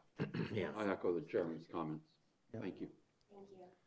All right, so that takes care of those two reports, and now we're going to move on and become the Yuma County Board of Equalization. We'll recess as the Yuma County Board of Supervisors. I'll convene as the Yuma County Board of Equalization, and we have one item which is in the consent calendar, and it's an item listed under the consent agenda, will be considered as a group and acted upon one motion to accept the notice of decision agreed upon by the petitions and Yuma County Assessor with no separate discussion unless a board member so requests. In that event, the item will be removed from the consent calendar for separate discussion and action. I have one county administration Board of Equalization action regarding petition to review of residential property valuation for Bedoya Refugio Quevedo and Escudero Maria T. Robles, assessors parcel number 752-05-019, located at 643 West Cano Street, Summerton, Arizona, 85350, and there's been an agreement. So all we're asking right now is sort of like a motion to approve the consent calendar. Is there a motion, or do you want to open up the item? No. Okay, motion then. Is there a motion? So moved. Is there a second? Second. The motion and second to approve item number 1 of the Board of Equalization consent calendar. All those in favor of the motion signify by stating aye. Aye. Anybody opposed? Motion carries. Thank you very much for showing up, and good luck. I'm adjourning the Yuma County Board of Equalization and reconvening as the Yuma County Board of Supervisors to go into the planning and zoning agenda, where the full legal description of the property sites for all rezoning cases are available for public review at the Yuma County Board of Supervisors office. This is a regular public hearing item. Staff will make a full presentation on each of the following items, followed by separate discussion. Public hearing and action by the Board of Supervisors is Development Services Planning and Zoning Division is rezoning case number 2015. Adrian Vega, agent for Halifax Investments LLC, requested rezoning of a parcel 10 acres gross in size from rural area 10 acre minimum RA-10 to suburban site build 2 acre minimum SSB-2, assessors parcel number 748-13-011, located in the vicinity of the northeast corner of Avenue 5E and County 14.5 Street, Yuma, Arizona. So we have staff, Mr. Rubio. Thank you, Chairman Reyes, members of the board. Juan Leon Rubio, Senior Planner with the Planning and Zoning Division. This is the intent of the rezoning case is to create 5 parcels for residential development. This is the vicinity map that shows parcel 11, crosshatch, location of the property. We have surrounding the property within 300 feet, we have parcel 6 to the north, which is zoned SSB3. We have parcel 7 and 8 within Goldwater Ranch subdivision to the north, also zone SSB2. To the west, we have parcel 10, zone SSB2, and to the south and the east, we have properties 17 and 18 within the Barium Goldwater Range boundaries, and also within City of Yuma to properties to the east. Parcels 6, 7, and 8 have single-family residences. Parcel 10 is currently vacant, and parcel 17 and 18, all the rest are also open desert. This is the proposal that shows how the property is intended to be split.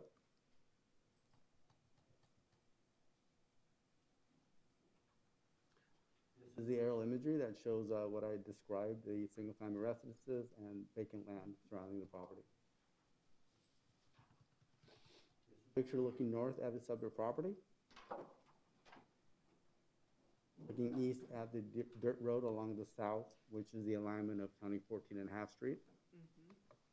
This is looking west from the subject property. This is looking south at the Goldwater Range.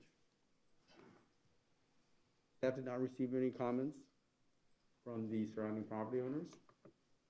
Staff, the commission is recommending approval of this rezoning case with the following performance condition: that within 60 days of approval by the board, the applicant provided a 12-1134 waiver, an infrastructure disclosure statement, a schedule for development disclosure statement, an agricultural disclosure statement, and a range disclosure statement. And also the following schedule for development. Number one, that they submit a land division permit within 1 year of approval.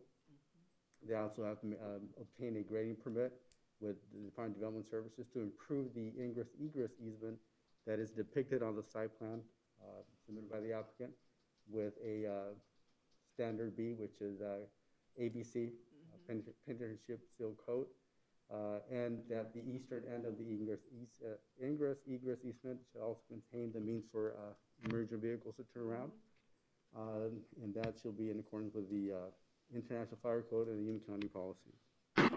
Number one. Number two, that within 1 year approved by the board, the split shall be in accordance with section 507 of the Yuma County zoning ordinance, and that the 20-foot easement is recorded along the center of the subject property, and an irrigation easement along the north property line shall be recorded.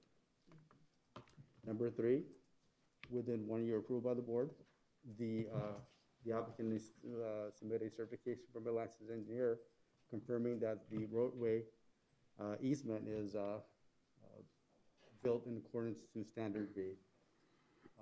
All lots, number four, all lots shall be provided with the means of irrigation water prior to the development of any existing any of the existing parcels, and they have to submit a letter from the irrigation district to DDS saying that such easement and infrastructure have been installed. And that concludes staff presentation on this rezoning case. Ready to entertain any questions. Supervisor McLeod? You didn't address the left turn lane. Yeah. Okay, so that's something that it is posted on your form. So what's happening here is that both this development and the property to the west are using the same access point off of Avenue 5E. So originally, the recommendation was that they provide a turn lane per engineering.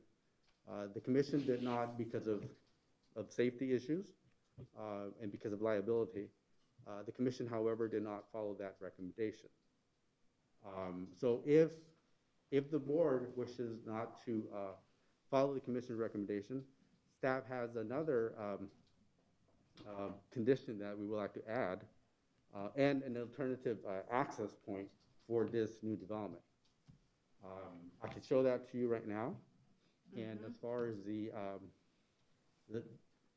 engineer's recommendation on the turn lane, Arturo from engineering can elaborate on that a little bit more. All right. Would you like me to show you the alternative on the condition if you do not wish to follow the? We're getting a wave off from Maggie. Maggie's You're behind getting the you. wave off behind you. Step aside, I got this thing to say. Thank you, Mr. Chairman. Maggie Castro, Planning and Zoning Director. So the recommendation before you today is the Planning and Zoning Commission's recommendation. The Planning and Zoning Commission did not recommend a left turn lane be required for this development. Staff did, in our recommendation, based on the proposed development for this property, did recommend the schedule for the development that included five items, which includes a left turn lane. I'll leave it at that, and I'll let the applicant, depending on which way the board chooses to go with this item, I'll let the applicant possibly present an alternative development scheme or a different site plan. But for now, what is before you today is the Planning and Zoning Commission's recommendation. Okay, all right. So the planning and zoning recommendation is approval, and it doesn't make it subject to a left turning lane. Correct. But the staff is saying, look, there's gonna be enough traffic, there's enough, we could expose the county to liability issues if somebody's turning left and, somebody's coming down the highway at a high rate of speed and pushes them over. Mr. Chairman, that is correct. That is the staff's recommendation. All right. Mr. Chairman. Go ahead, Supervisor McFarland. Maggie, that just seems different from what I recall us doing in the past. I would prefer, personally, to have all the information and then see what the applicant says so that I know what the county was thinking. See how the applicant has addressed that. What do you think, Mr. Chairman? I prefer to see all. Yeah, no, I guess what the supervisor's saying is that when you do a presentation, finish up the presentation saying this is this, and, so there's this issue, right? So that we know what the issue is, and as you present it to us, then you let the applicant sort of address it. Otherwise, we are going to have to bring it to the applicant, because we were all aware that there was a difference between the planning and zoning recommendation and the staff recommendation. It's pretty obvious. Right, Mr. Chairman, the state law requires that the board be presented with the Planning Commission's recommendation. Right. We are prepared to provide answers or answer questions about staff's recommendation and the basis for that recommendation. Got it. But like I said, without knowing how the board is going to proceed with this item, we can address them at that time. All right, well, you know now how we're going to proceed with the item. All right. All right, do you want to say anything, Arturo, before we open up this to the public, or, in this case, to the applicant, if he's available? Alvarez, Engineering Division. Actually, we do have an issue with the planning and zoning recommendation. Oh, we know that. Left turn lane along 5E. We have multiple projects that involves a left turn lane along the perimeter road. As such, north of this property is Goldwater Ranch. It consists, I believe, of 9 lots, and it does have a left turn lane. Yeah. There's other ones on 40. So there's a lot of projects. There's a lot of projects that have 10 lots that are required to do a left turn lane. And that's to, like Chairman Reyes said, that to remove the vehicles from the traffic way. Right now, 5E, it's posted, I believe, at 50, 55 miles per hour. And vehicles are more likely going higher than that. So we do insist, if you wish to take the plan and zone recommendation, to include a left turn lane. All right, got it. Thank you. I'm going to open this to the public. It's a public hearing now, and so is there anyone representing the applicant? Good morning, Barry Olson, 101 East 2nd Street. I'm here on behalf of the applicant. First point I want to make is the only issue we have is the access to the project. Everyone agrees, Planning and Zoning Commission staff, that the SSB2 zoning makes sense. So relative to the access, when we first started looking at this project, let's see if the pointer works, okay. There's an easement that comes along the south side of the neighboring property from 5E. And when we were first laying this out, we had the road coming in here, then a cul-de-sac up here, and then we'd have the 5 lots like situated differently.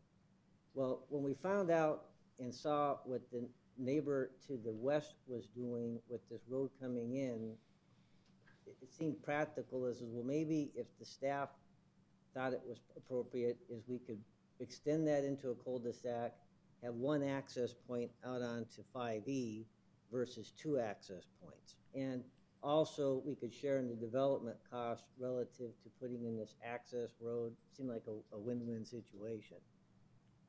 When the staff report came out about putting in the left turn lane, I looked at that. We're working with Dahl Robbins, and I asked the obvious question, well, what does that entail? It's like, well, you have to put it in, but you get into some significant cost on traffic control, low end around $100,000, high end up to $150,000.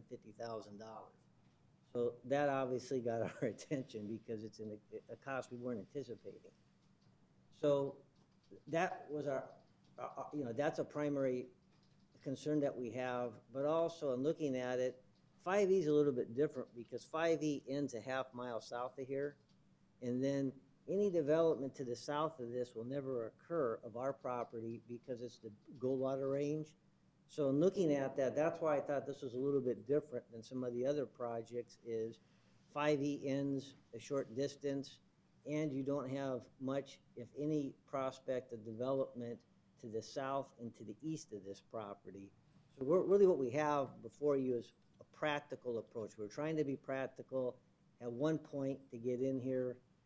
If that's not acceptable, then an alternative we would like is approve the zoning, but allow us to come in on the south side and then just sort of flip our site plan so we have that. I don't know, I'm not a safety expert, it just seemed that that made sense and it avoided having two access points in close proximity on 5E. All right, Maggie, I'm sorry, is there anything else? Not unless No? the supervisors have any Questions? questions. Okay, thank you. Let Maggie address that issue. Step aside a little bit. And don't let me have to answer something. So, Mr. Chairman, just to follow up on Mr. Olson's presentation or information. So if the board is leaning towards recommending approval and including the left turn lane, the engineer has submitted an alternative layout, which is this, what's being shown on this site plan. So if the board wants to require left turn lane, the applicant is going to change their site plan so that access, is along the south side, and then a cul-de-sac running north and south. In this case, this access point will not trigger a turn lane on Avenue 5E. But that means that there's an access point here, about halfway between the northern boundary of the subject property and the southern boundary, to provide access for the 10-acre lot, 10 acres development directly west of the subject property. This property is going to be developed into 5 lots. They are proposing access off of Avenue 5E. If only 5 lots are developed, a turn lane is not required. Like I said, which means an access point approximately where the pointer is at, and then another access point approximately 200 feet to the south. Why wouldn't they do a similar layout and access off County 14 and a half on this additional parcel? Mr. Chairman, that rezoning case has already been approved, and it was approved based on the site plan that was submitted by the applicant, which shows access off of Avenue 5E and then an interior private access easement to access those 5 lots. So the horses left the barn on that one? Well, if they were to change their layout to look something similar to this, then the turn lane would be required There. at the southern boundary of that. Yes, Because I see. then Now there's, you have 10. then there's 10 lots having access directly onto Avenue 5E.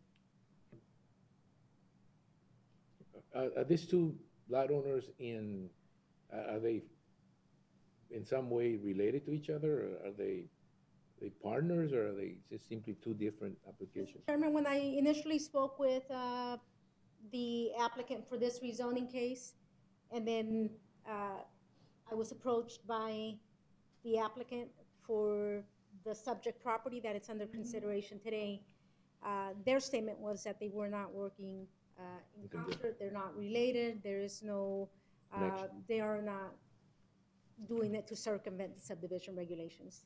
Chairman? Which requires that if you do a subdivision over 5 lots, is that the current state law? Mr. Chairman, yes. Splitting a property into 6 or more lots triggers compliance with the subdivision regulations.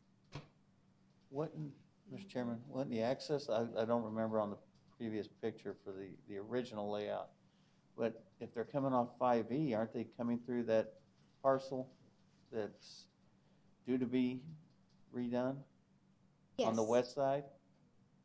Mr. Chairman, that's correct. If the subject property changes or goes with the original layout, they will have access off of the common easement or egress easement along the center of the property to the west. But that triggers a turn lane. Yes, because then you have 10 lots accessing Avenue 5E. So I guess, okay. Go ahead. Couldn't we approve it, you know, sort of contingent upon, you know, requiring a left turn lane if it's on a standalone process and/or, you know, allowing them to make the changes if they can both agree and share a cost? Mr. Chairman, requiring the left turn lane, according to the applicant, kills the project on the east side of the property. If they intend on sharing the egress easement along the center, it becomes cost prohibitive For this guy over here, for the subject property. for the subject property. Okay. So Okay. why isn't that the plan? I'm sorry. What we're seeing right now, could we approve it It's already been done. with the access off of County 14 and a half? Yes, that is the alternate schedule for development that staff has in the presentation. So if the board does not approve the Planning and Zoning Commission's recommendation, the applicant is going to change their layout to this depiction, the current slide, where access is off of County 14 and a half Street, and then a cul-de-sac running north and south. And the schedule for development changes to requiring a penetration in chip seal road along County 14 and a half Street, item 1. Splitting the property pursuant to section 507 of the Yuma County zoning ordinance. 2 is certification from an engineer stating that the roadway was built in accordance to standard B. And then all lots be provided with access to irrigation water. So are they going to have to pave from 5E along County 14 and a half to their One or the other, ingress point? right there. Mr. Chairman, it's not the this same will paving. require a penetration and chip seal It's a road different type. from Avenue 5E Because right now it's dirt. to where the cul-de-sac begins. Yeah, it's not the same as, you know, a full paved road, but it's, you know, it's the treatment, it's chip seal treatment. So if the board wishes to approve the rezoning case You have two with choices. the layout that is on the current slide, then a left turn lane is not required on the Avenue Right. 5E. But they have to improve County 14 and a half up to their Yes. ingress. I have a question. So what's the cost? Okay, I hold on. do too. So, support you. Maggie, what's the schedule for development on property on the west? Yeah, that one. What does it require? No, what is the schedule for development? It requires that they split the property pursuant to section 507. It requires an ingress egress easement, No, how much time did we give him when there was? 1 year. 1 year, So it's kind of recent. so it's been recent, so also. And the problem that I see, if they don't get together, is there's gonna be 2 access points to 5 within 300 feet of each other, which is a problem, you know, it's a problem. Because that there will serve as the access point for the parcel that we're dealing with right now, while the other one already has an approval that allows them to access Come in county. off of yeah. 5E. So if they don't get together and decide to sort of mix, you know, make it a one single 10 parcel project, it could be 2 projects, but as long as they coordinate the access point, you could have 1 access point and switch that around, and it would be shared by both. But if they cannot agree to do that, then, you know, the other one would be the chip seal treatment to County 14 and a half with an access points to just that. And maybe what it would create is a situation where you have 2 access points within a certain distance that may not be necessarily the best way to go about it, and that still doesn't deal with the left turning lane. Supervisor Bancroft? Mackie, it seems to me that, I don't know cost, but it seems to me that having to chip seal all of that or putting a turn lane right there would amount to about the same amount of money, no? No. Mr. Chairman, I can defer that to the applicant or the applicant's No, engineer. it costs a whole lot more for a left-hand turn lane than it does for a chip seal. Yeah. Okay. Well, You got to figure all the traffic control. what would, let me ask a reconfiguration. question here from the applicant representative. What would you prefer? You can stand up and say that. What would you prefer? What would be most cost effective for you guys?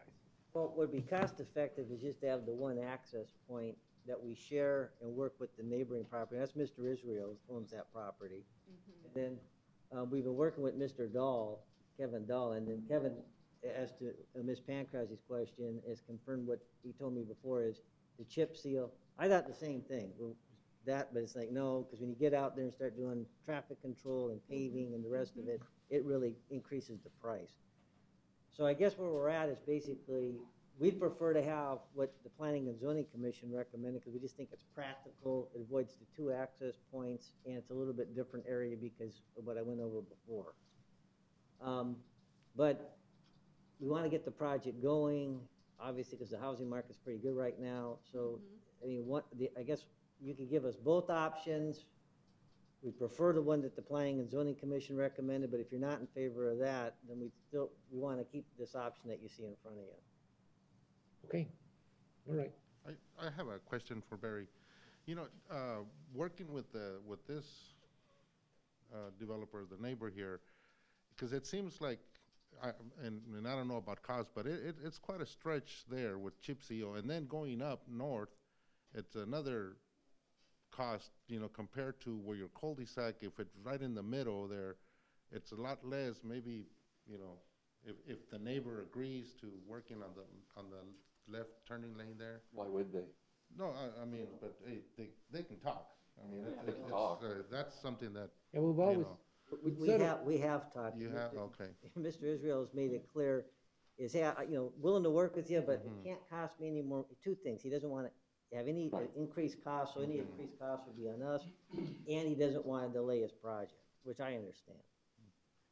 yeah, and we've always said that it's very difficult to approve a zoning case that depends on somebody else's goodwill, you know, to get done. I mean, it's not, you know, we've gone through this before where we said, you know, hey, okay, well, you're going to have an access point that you need to work with the neighbor to get, you know, an access point. And, you know, if the neighbor is not, you know, someone that likes you, I mean, they can make life miserable for you. So we always thought, okay, let's just try to deal with this as an individual project and give it, you know, enough of a leeway so that it can be worked out without needing the goodwill of the neighbor, without having to work out some sort of deal with a neighbor who may not be willing to add any more cost to what he has got, or that he may say, well, I'm not ready. I mean, you know, I don't see the benefit of it.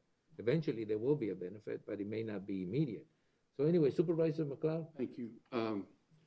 Barry, I understand, you know, the proposal that went through the Planning and Zoning Commission. I get that because it makes sense, which is one of the things we always try to look at, what makes sense and, you know, what is feasible.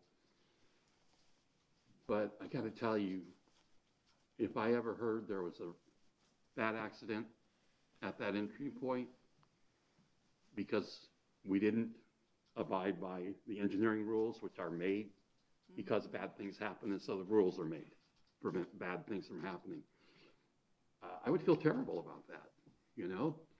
So since you have an alternative, I'm just going to have to be in favor of that alternative. It's not the best, but in the long term, it meets the engineering guidelines, and it's hard for me to vote for something. It's a safety issue that doesn't follow our engineering guidelines.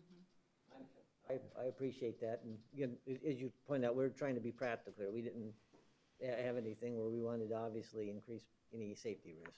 All right. No, it's practical. It makes perfect sense. Yeah, and it's something that we deal with all the time. I mean, we make decisions based on the practicality of things, and then we end up with people moving to those areas and then asking why there wasn't any sidewalks, why there wasn't any street lights, why there wasn't any access points. And it's always later on, you know, that the issue comes up and you say, well, that wasn't what we're dealing with at the time. Then it becomes an issue that people say, well, You should have thought of that, right, Supervisor Porches?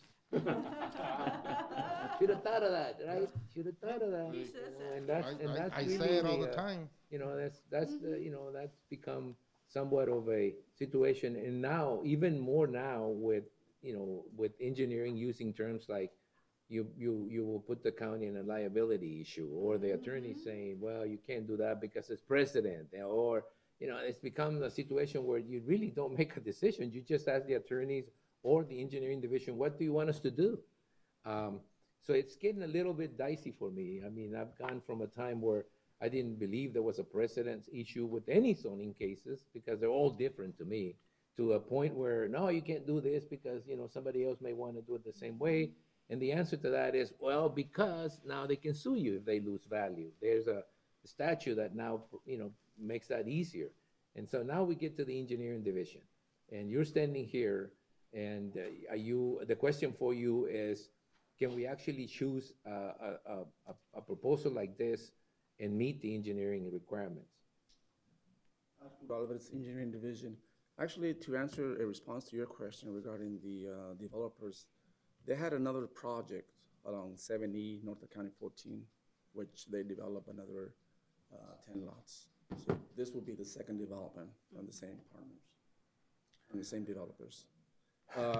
Ideally, we would like to have one access point out of 5E with a left turn lane, like other projects did, like the subdivision to the north and other developments. But if the board wishes to approve the access out of 14 and a half, we're okay with that. It meets the standards as far as spacing. All right, got it. All right, Supervisor Porches? I'm gonna close public So hearing. that part, that road there, the access road there, that be county responsibility enough to maintain? No, that would be a private road. A private road? Yeah, private easement. Why does it say not to exceed 500 feet? That's from the fire marshal, fire department. Oh, so what does that mean? It means vehicles coming in, or like a fire truck or things like that, they need to turn around. Oh, so that's, oh, okay. Every 500 So feet. that's a turnaround inlet. Yes. Oh, okay, all right, I got it now. I just didn't, okay, all right. So this alternative meets both the, you know, the access point requirements, and second, the turnaround for emergency vehicles. It will be a private road, just simply used to service the project in the back of that 10-acre. Now, there's still a chance, there may be still a chance, that those two parcel owners will get together and actually figure out a way to have only one access point. But we caution them, if you have one access point, there has to be a left turning lane, correct? That's correct. Okay, so everybody's on notice. All right, thank you. I'm going to close the public hearing unless, okay, hold on, unless, I'm just gonna put the alternative schedule for development up. all right, okay. So that's the alternative schedule for development that's suggested by the staff. If the board does not adopt the Take the- planning yeah. commission's recommendation. So the planning commission recommendation is simply not to have a left turning lane, right? I know, yeah. And this one is to have some sort of an alternative access that meets the engineering requirements and takes the liability to a lower level, correct? All right, and it's cost effective for the applicant. Well, sort of cost effective for the applicant. Is that right? Okay. All right, you're gonna ask a question? Yeah. I'm surprised. No, you're not. Back to the fire marshal's comment, does that mean they've got to build a cul-de-sac No. looking No, turnaround they have to go in 500 and back feet? up. Yeah, Mr. Chairman, so this is just simply an illustration to indicate that there has to be a turnaround for emergency vehicles every 500 feet. So this is the point where they would build the first emergency vehicle Up into the turnaround. other development's property? I'm sorry? Up Into into the the other other development's development's property? Mr. Chairman, yes, That's an easement, right? an easement will have to be provided on the property. Well, can we require that? You've already approved Mr. a Chairman, parcel map. that is up to the applicant to work with the property owner to the north to acquire that easement. Oh, good grief. Other than that. Why would they need to turn around 500 feet. 500 feet, if that's somebody's backyard. Why couldn't they go up to the next intersection and turn around in the cul-de-sac? Mr. Chairman, that is a fire code requirement. It was a recommendation that was made by the chief building official, chief fire code official. Can we ignore that? Mr. Chairman, no. Yes, we can, but we shouldn't. It's not a waivable. Mr. Because Chairman- then we have an issue. They'll say, yeah, we can ignore it. Then if, or if, anything. if but- an accident happens, Yeah, you're then it gonna would be- have to come back. More likely to be an accident, big old fire truck turning around the middle of the street. But they're gonna get stuck, but we're not gonna, we're not gonna. Look, I think I get the point that this may require a little bit of accommodations from the current 5-acre owner. But I understand from the statements made by the Arturo that they have worked together in other projects in the past. Am I assuming that? Correct, I mean, I'm not assuming, am I correct in that? There's another development that the current property owner, or Has done. current owners work together on, yes. Right, look, I'm like I said, I'm always reluctant to place the ability of someone to develop a parcel on somebody else's goodwill. That's a question that I already asked earlier from the applicant, and I hope he's got the same answer, which is they think this works for them. Because obviously, if we pick this, they're gonna have to work their way into meeting those requirements. And that's one of the reasons why I asked why not to exceed 500 feet, because I saw that was on somebody else's property, which is exactly what you noticed, that the turnaround, safety turnaround requirement from the fire department is no longer than 500 feet. They have to be able to turn around and go back. Normally that won't happen, but who knows? Supervisor Pancrasi, last question. Well, it seems to me that if they have to purchase that easement and then they have to put in chip seal, it's going to be, the cost seems to me that it might be the same as if you put in a turn lane. I'm thinking that they may be able to get together and actually go back to the initial plan, which has one access point with the left turning lane. I hope they work that out, but I want to give them the opportunity to get this development done Okay. within a time frame they feel it's important to move. So I think that the first one is a logical one. It's just a costlier one, but it may be at the end of the day what works best for both parcel owners. Right. And I hopefully they'll get together and figure out a way to make this be more sensible than what we're coming up with. But this is what the applicant has says he wants. Okay. And it meets the requirements that we have from the engineering department, and the liability is reduced. So at this particular time, I think that's going to be our best option. Let me close the public hearing before somebody asks some other question. So any other questions? I just from the gotta, public? I just gotta throw this out there. It says right there, it was approved by the county also in 2003? Yeah, it's the International Fire Code. No, Mr. Chairman, that is the current fire code that has been adopted, 2003 fire code. 2003? That's what I'm saying, So, yeah. I wonder who was here. I don't remember. I just had to Why throw did you that look one at in. Supervisor McLeod? Oh, I thought he was. I was, here tonight. well, there were Republicans in there. I'm just kidding. Let's move on. All Let's right, move come on. on. Thank All you, right. Maggie. Thank you, Maggie. Anybody else in the public that wants to address the board? If not, I'll take it back, close the public hearing section of it, and take it back to the board for their decision.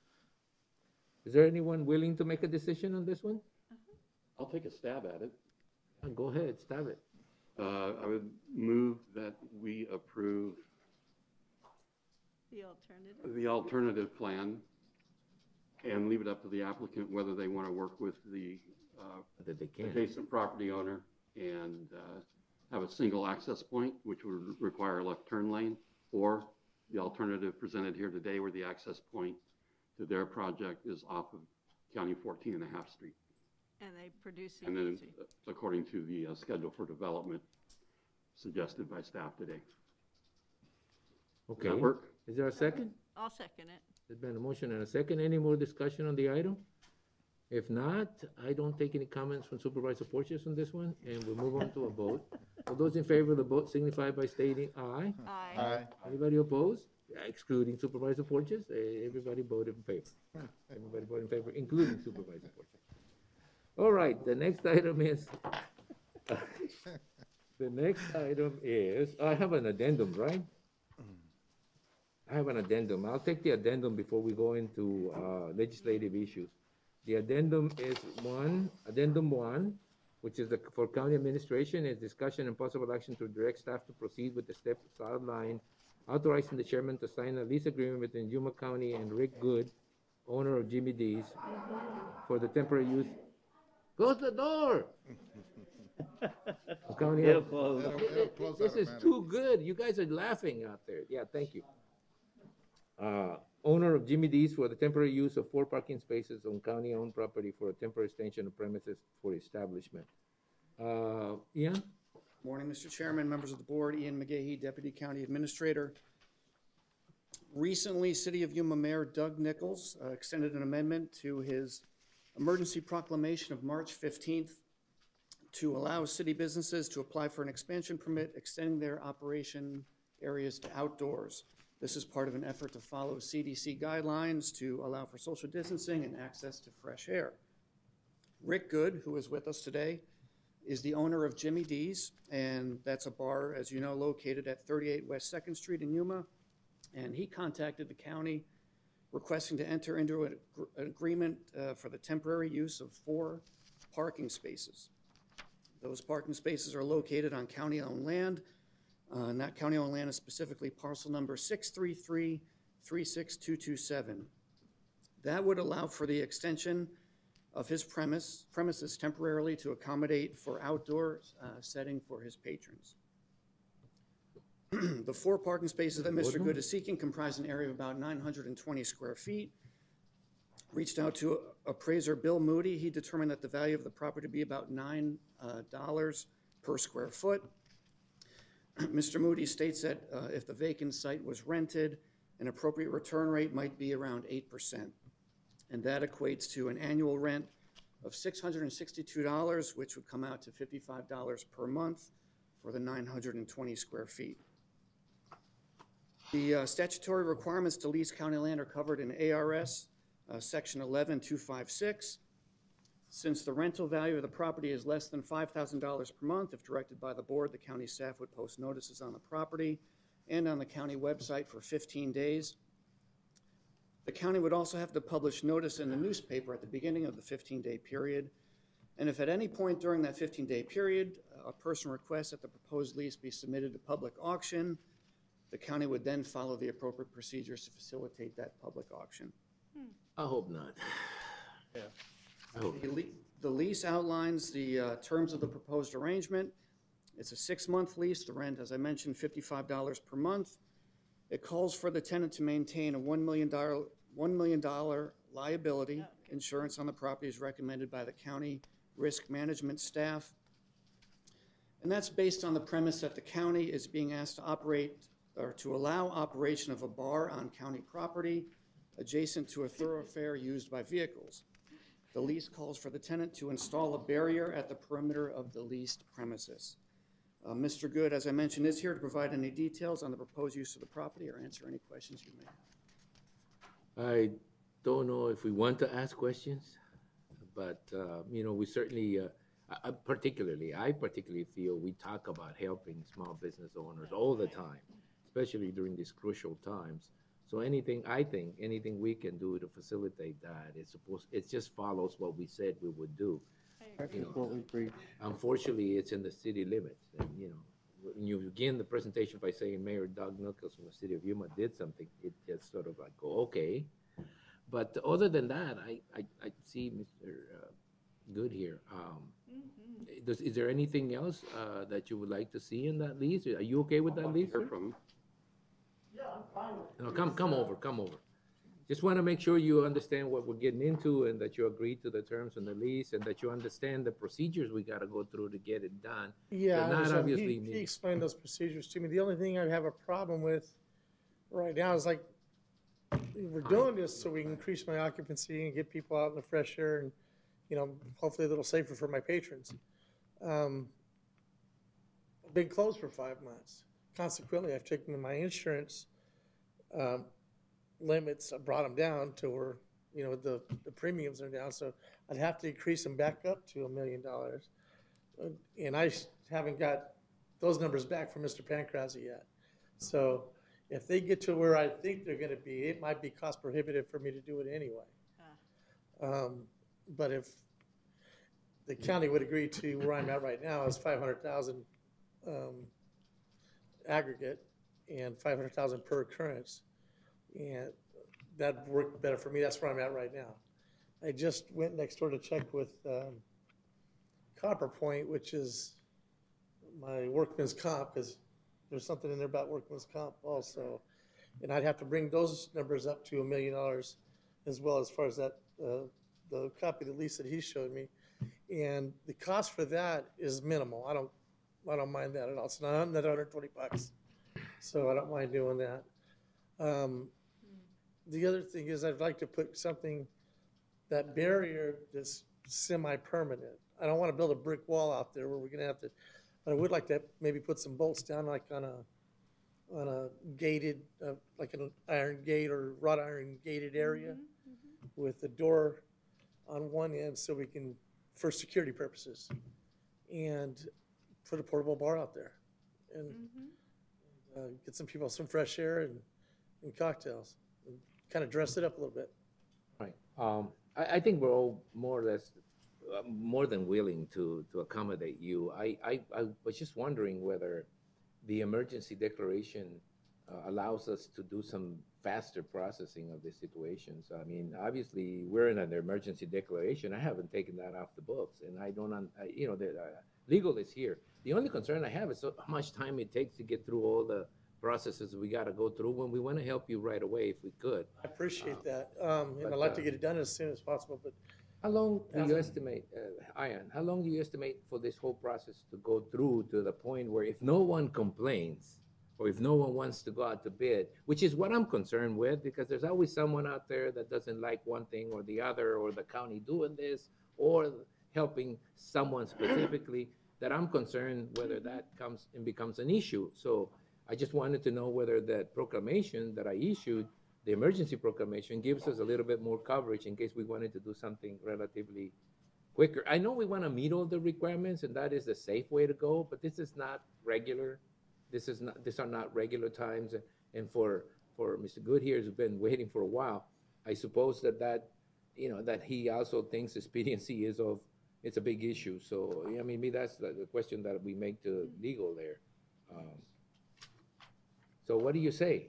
What's the question? The question is, does my emergency declaration, is it able to waive some of these requirements that we have in terms of the announcements and the waiting times and all those things? I know I'm not the supreme leader of a nation, but I do believe that the proclamation gave me some authority to waive some requirements.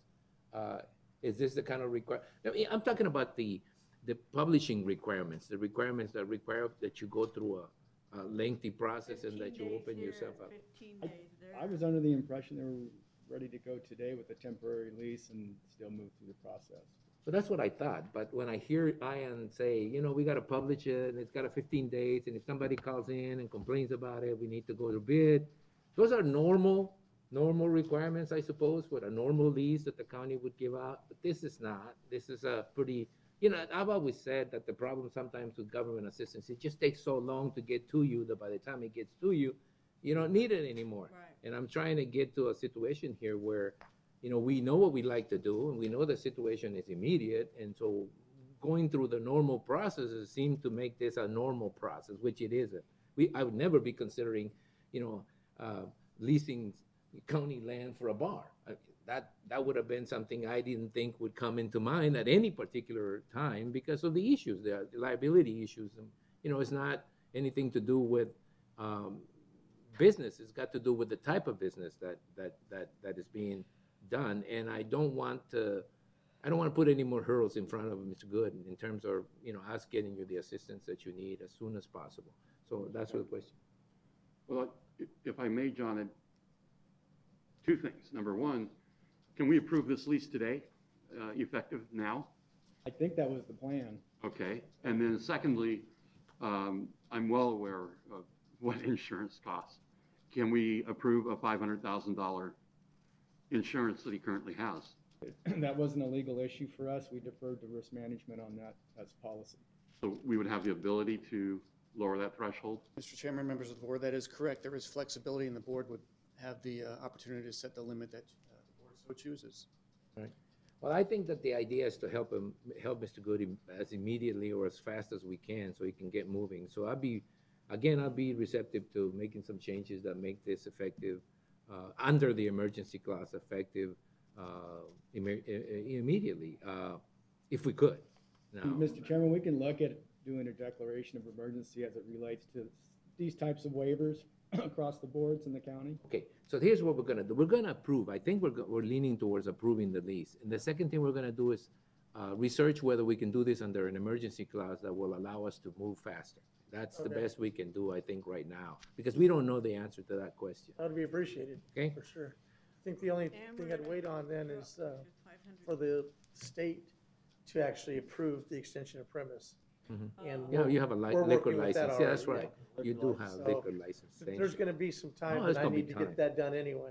Yeah, I forgot Mr. Chairman, that would be my motion, that we approve this lease effective immediately with the liability insurance set at its current $500,000. Although I do want you to move it up for your employees because they'll be exposed a lot more often. Right. And the costs are much less. And That's as why soon- I'll have to have a and this conversation would be- with Workman's Comp, and they said for me to bring that up to $1 million, whatever you put in this thing here. I believe it's 2 million for workers' comp. And workers' comp, I'm told, we do not have the flexibility No. with that we do That's with the something. liability. Was it 2 million? It's like the liquor license expansion. I may be jumping the gun here, not realizing that there are gonna be some steps you need to take that are going to take time anyway. Right. That liquor license expansion, if it might, I don't have a background well, since the 1970s on bars and stuff, but that's a process that, you know, also. We're in the middle of that process. That's right, good. Right now. So we The don't- Workman's Comp company that I'm with, though, their limit is Yeah. $1 million. Yeah. They can't That's- go to 2 million. All right, so fine.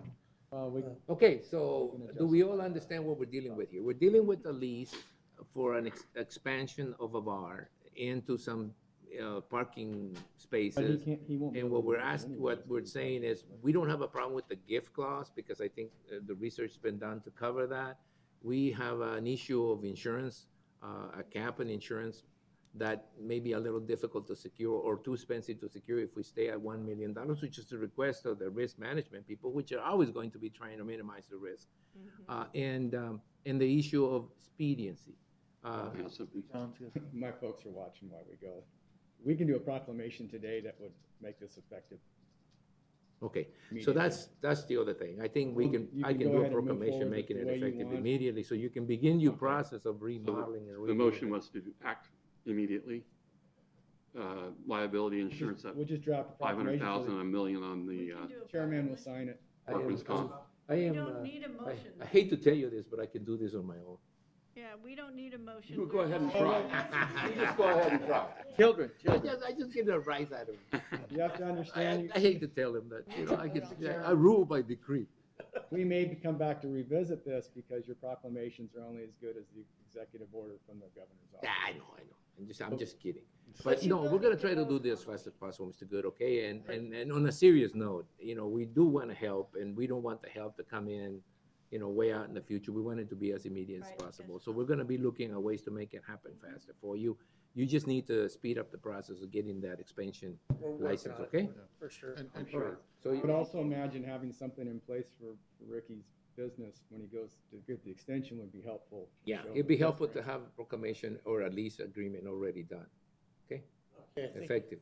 I've got a draft of it already, so. Right, we have a lease agreement ready to go. We do have to vote on the lease agreement, right? Yeah, and the lease agreement, the And then- changes. I got one more thing. Ricky, just remember, though, that whatever you do to erect your barrier, you might look at just maybe some temporary pots or something, because if you drill into the asphalt, the lease is going to require you to fill those holes. Right, And I that's- don't know what that costs. I'm still getting a bunch of ideas. They're So, doing a I lot just of wanted the you to gas be lamp aware in of San that. Diego and stuff. And That's kind of what I you know- want to do, is just you know something you- nice, but But you know you're gonna be open to inspections by the chairman, very, you know, often. Inspecting the site as often as possible. you're welcome. All right, so, the attorney, If you want to do an approval, some type of board action, it could be similar to what your motion, was there a motion made? Yeah, I made a motion. I don't know if we have a second yet. Authorizing or recommending that the chairman issue a proclamation in this regard. I'll add that to my motion. All right, so there's been a motion to approve the lease between Rick Good of Jimmy D's and Yuma County regarding the additional space that he's in need of. And that agreement or lease will have some changes. One of them having to do with the liability amount, the insurance amount. And the other one that will be also recommended is that there be a proclamation making this an immediate situation as opposed to one that has to follow all those different requirements to become effective, giving you the ability to negotiate with the liquor department for that extension as soon as this week. Okay? Is there a second? I'll second it. Okay, there's been a motion and a second. Anybody else have any, do you have any questions, comments? If not, all those in favor of the motion signify by stating aye. Aye. Anybody opposed? And I do want to say that, thank you for the opportunity to help out. We've been looking for ways to help, businesses and residents of the community dealing with this pandemic. I appreciate it. And so, We're working at 50% capacity right now. It's tough. Any little bit helps. All right, thank you very much, and you got the approval, okay? Thank you. All right, Good all luck. right, good luck. That takes care of the addendum number 1, and we go back to the regular agenda meeting, and we go to the county discussion regarding legislative issues, county administration, discussion and possible action regarding the following legislative items: a report to the Board of Supervisors regarding proposed bills in the Arizona State Legislature with impact to Yuma County, and update regarding strategies relating to federal legislative priorities. You taking this, or is Paul? Yes, there is nothing new to report today. All right, that takes care of that. And so we move on to events, calendar, and current events. The chairman entertains reports from the county administrator and Yuma County Board of Supervisor members, where board members and county administrator will report on and may discuss events attended or to be attended on behalf of the county, may represent a brief summary of current events, and may update the schedule for future Board of Supervisors meeting as appropriate. No legal action will be taken. I'll begin with Supervisor Pancrase. I attended the 2020 virtual CSA Summit, Legislative Summit. It was a 2-day summit. I attended virtually. I attended the YMPO board meeting and the Hospice of Yuma board meeting, and that's it. Oh, great. You must be busy. All right, Supervisor McLeod? Thank you, Mr. Chairman. Attended a Zoom, of course, meeting with the school superintendents regarding the wastewater testing for the schools. We did come up with a plan for a pilot project. Mr. Brierly from the U of A and Center for Excellence in Desert Agriculture is scheduled to give us a presentation on, what is it, the 16th, I think. So you'll be able to hear more about that. They are beginning testing, I believe, this week for the ag industry. The health department went down there and saw got a presentation and a demonstration of the rapid test. I can tell people that you have your response or your answer in 15 minutes, and they're not jamming a stick up your nose. It tickles. It's a nasal swab, but it just goes in a very short way. It depends on the size of your nose. Please don't be afraid of those tests. We need the public to show up en masse and get tested so we can keep our businesses open. Also did the CSA Summit, CSA Board meeting, the CSA Medium County Caucus. Also attended, was invited to become part of the Banner Health Community Advisory Committee, so had our first meeting with them, and Fairgrounds Relocation Committee. Of course, those were all by electronic means. I did those too, sorry. Okay. Supervisor Simmons. Attended a meet and greet out in the Foothills, the CSA Summit, as well as the Medium County Caucus. Gave Ian a tour of the East County. Spent a day out there, kind of, I think, opened his eyes up a little bit to what's out in the far reaches. Yeah. I had the honor of kind of sitting on Welton PD's in the process of looking for a new police chief. So they asked me to sit on the board to review the applicants. and also attended 2 trunk or treats at the church out in Welton, and Tacna Fire had one out at Kiwanis Park in Tacna. So it was a good time. A lot of kids came out, had fun, got their sugar fix. It was mostly for the parents. Yeah. Supervisor Porches. I attended the YMPO meeting, and also part of it in the morning, the CSA and ritual on Thursday morning. I want to begin by thanking everybody that sent their condolences to both myself and my wife on the death of my father-in-law, and I appreciate everybody stepping up on that situation. It just happened when that CSA remote legislative meeting was taking place, so there was a special meeting that you guys, some of you were in, and I want to thank all of you for stepping up in that particular situation. I'm sure that Susan is going to get a little bit more into the Greater Yuma Port Authority retreat, because I see she sent a report on it. I thought it was interesting, and all I want to basically say about that is that I think that we're getting to a point now where the Greater Yuma Port Authority is seeing the beginning of the end of them being a real estate developer, and so that we need to start looking at, if it's going to continue being an authority, he needs to start choosing his path forward. So that was a pretty interesting one. I want to thank Luis Ramirez for coming in and giving us, some really good food for thought about what other authorities are doing in both the state of Arizona and everywhere in the country. And I think that is a very valuable experience. Somebody here mentioned rapid testing. I think it was Supervisor McLeod who mentioned rapid testing.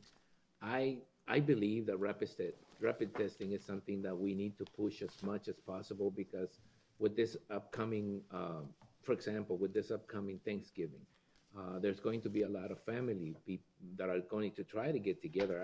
I don't care how much we tell them not to. They're still going to try to get together, and it would be nice if some of these family members who may have had a trip to Mexico or a trip to somewhere to be able to test themselves quickly, without having to wait a day or two to get the results. So I just want to emphasize that I think as a county, we need to push rapid testing to the point that it's available at any time. If not at the county during the week, at least at the other walk-in clinics. I mean, maybe people do not need to know right away whether they're positive, but in a case where you have someone that really needs that to attend a family gathering or something, I think we should get to a point where we make that available. I think we had a meeting on the Parks and Recreation department future for the county that I didn't report last time. I think I forgot about it. And I think it's putting us in a situation where some of us are going to have to be making decisions about whether we really want that to be a true department of the county or simply a concept, which I think it's been coming for a long time, I tell you.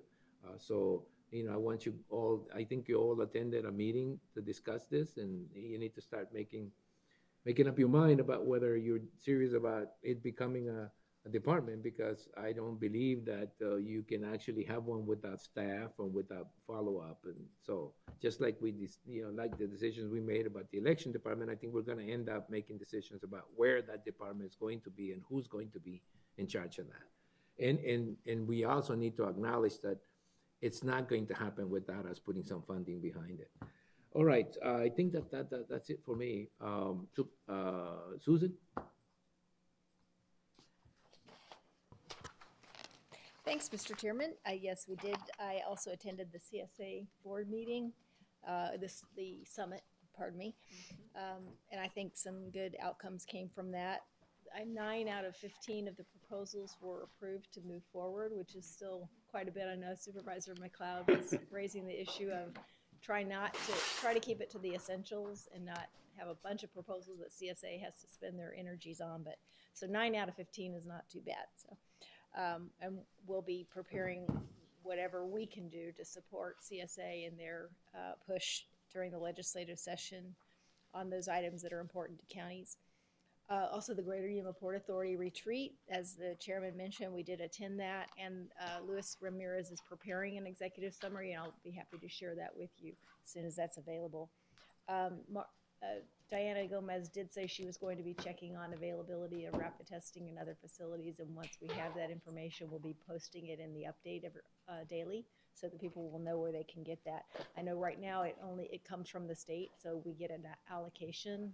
We don't control that, and so whenever we get an allocation, their policy is to prioritize first responders and then congregate care nursing facilities, as well as schools. So that's where they're Focusing. with the limited number of allocations they get, that's what they're focusing on. As we get more and more of those tests, they'll be more widely available, not only by the health department, but also the other providers. So Let me, before you leave that subject, because it was interesting to me, because the call I got was from somebody that was leaving prison and wanted to get together with the family.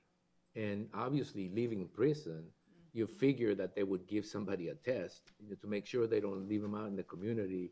And the family, who's obviously going to basically almost require some physical contact when, you know, after not seeing whatever family member's been out for a long time, they wanted to know if a rapid test could be done. I said, I don't know where to send you, which is another one of those situations where, you know, I know that we can't cover every possible case, but there's some that make sense. You know, retirement, what do you call those, retirement homes, and, you know, those kind of, yeah. You know, some of those places where people are going to be released into the community, and you want to sort of like, as much as possible, make sure they're not carrying something to their families. Those kind of things, I think, are what I was talking about. And when you mentioned first responders and people who work out with the public, that is obviously key. But there are other situations that I think we need to start stepping in a little bit, understanding that one single person who has the virus can really basically pass it on to a host of family members in one single sitting. I mean, now we know that it takes less than 15 minutes for a bunch of people to get infected if someone is carrying that. So to us, I think it's important to send a message out there to not risk, you know, if a rapid test, you know, was available, take it. You know, it's not that it's 100% effective, but at least it gives you a sense of what you're dealing with. Sorry. And then the Parks Master Plan was presented to the Parks and Recreation Commission in October. They asked for it to be a discussion item for their November meeting.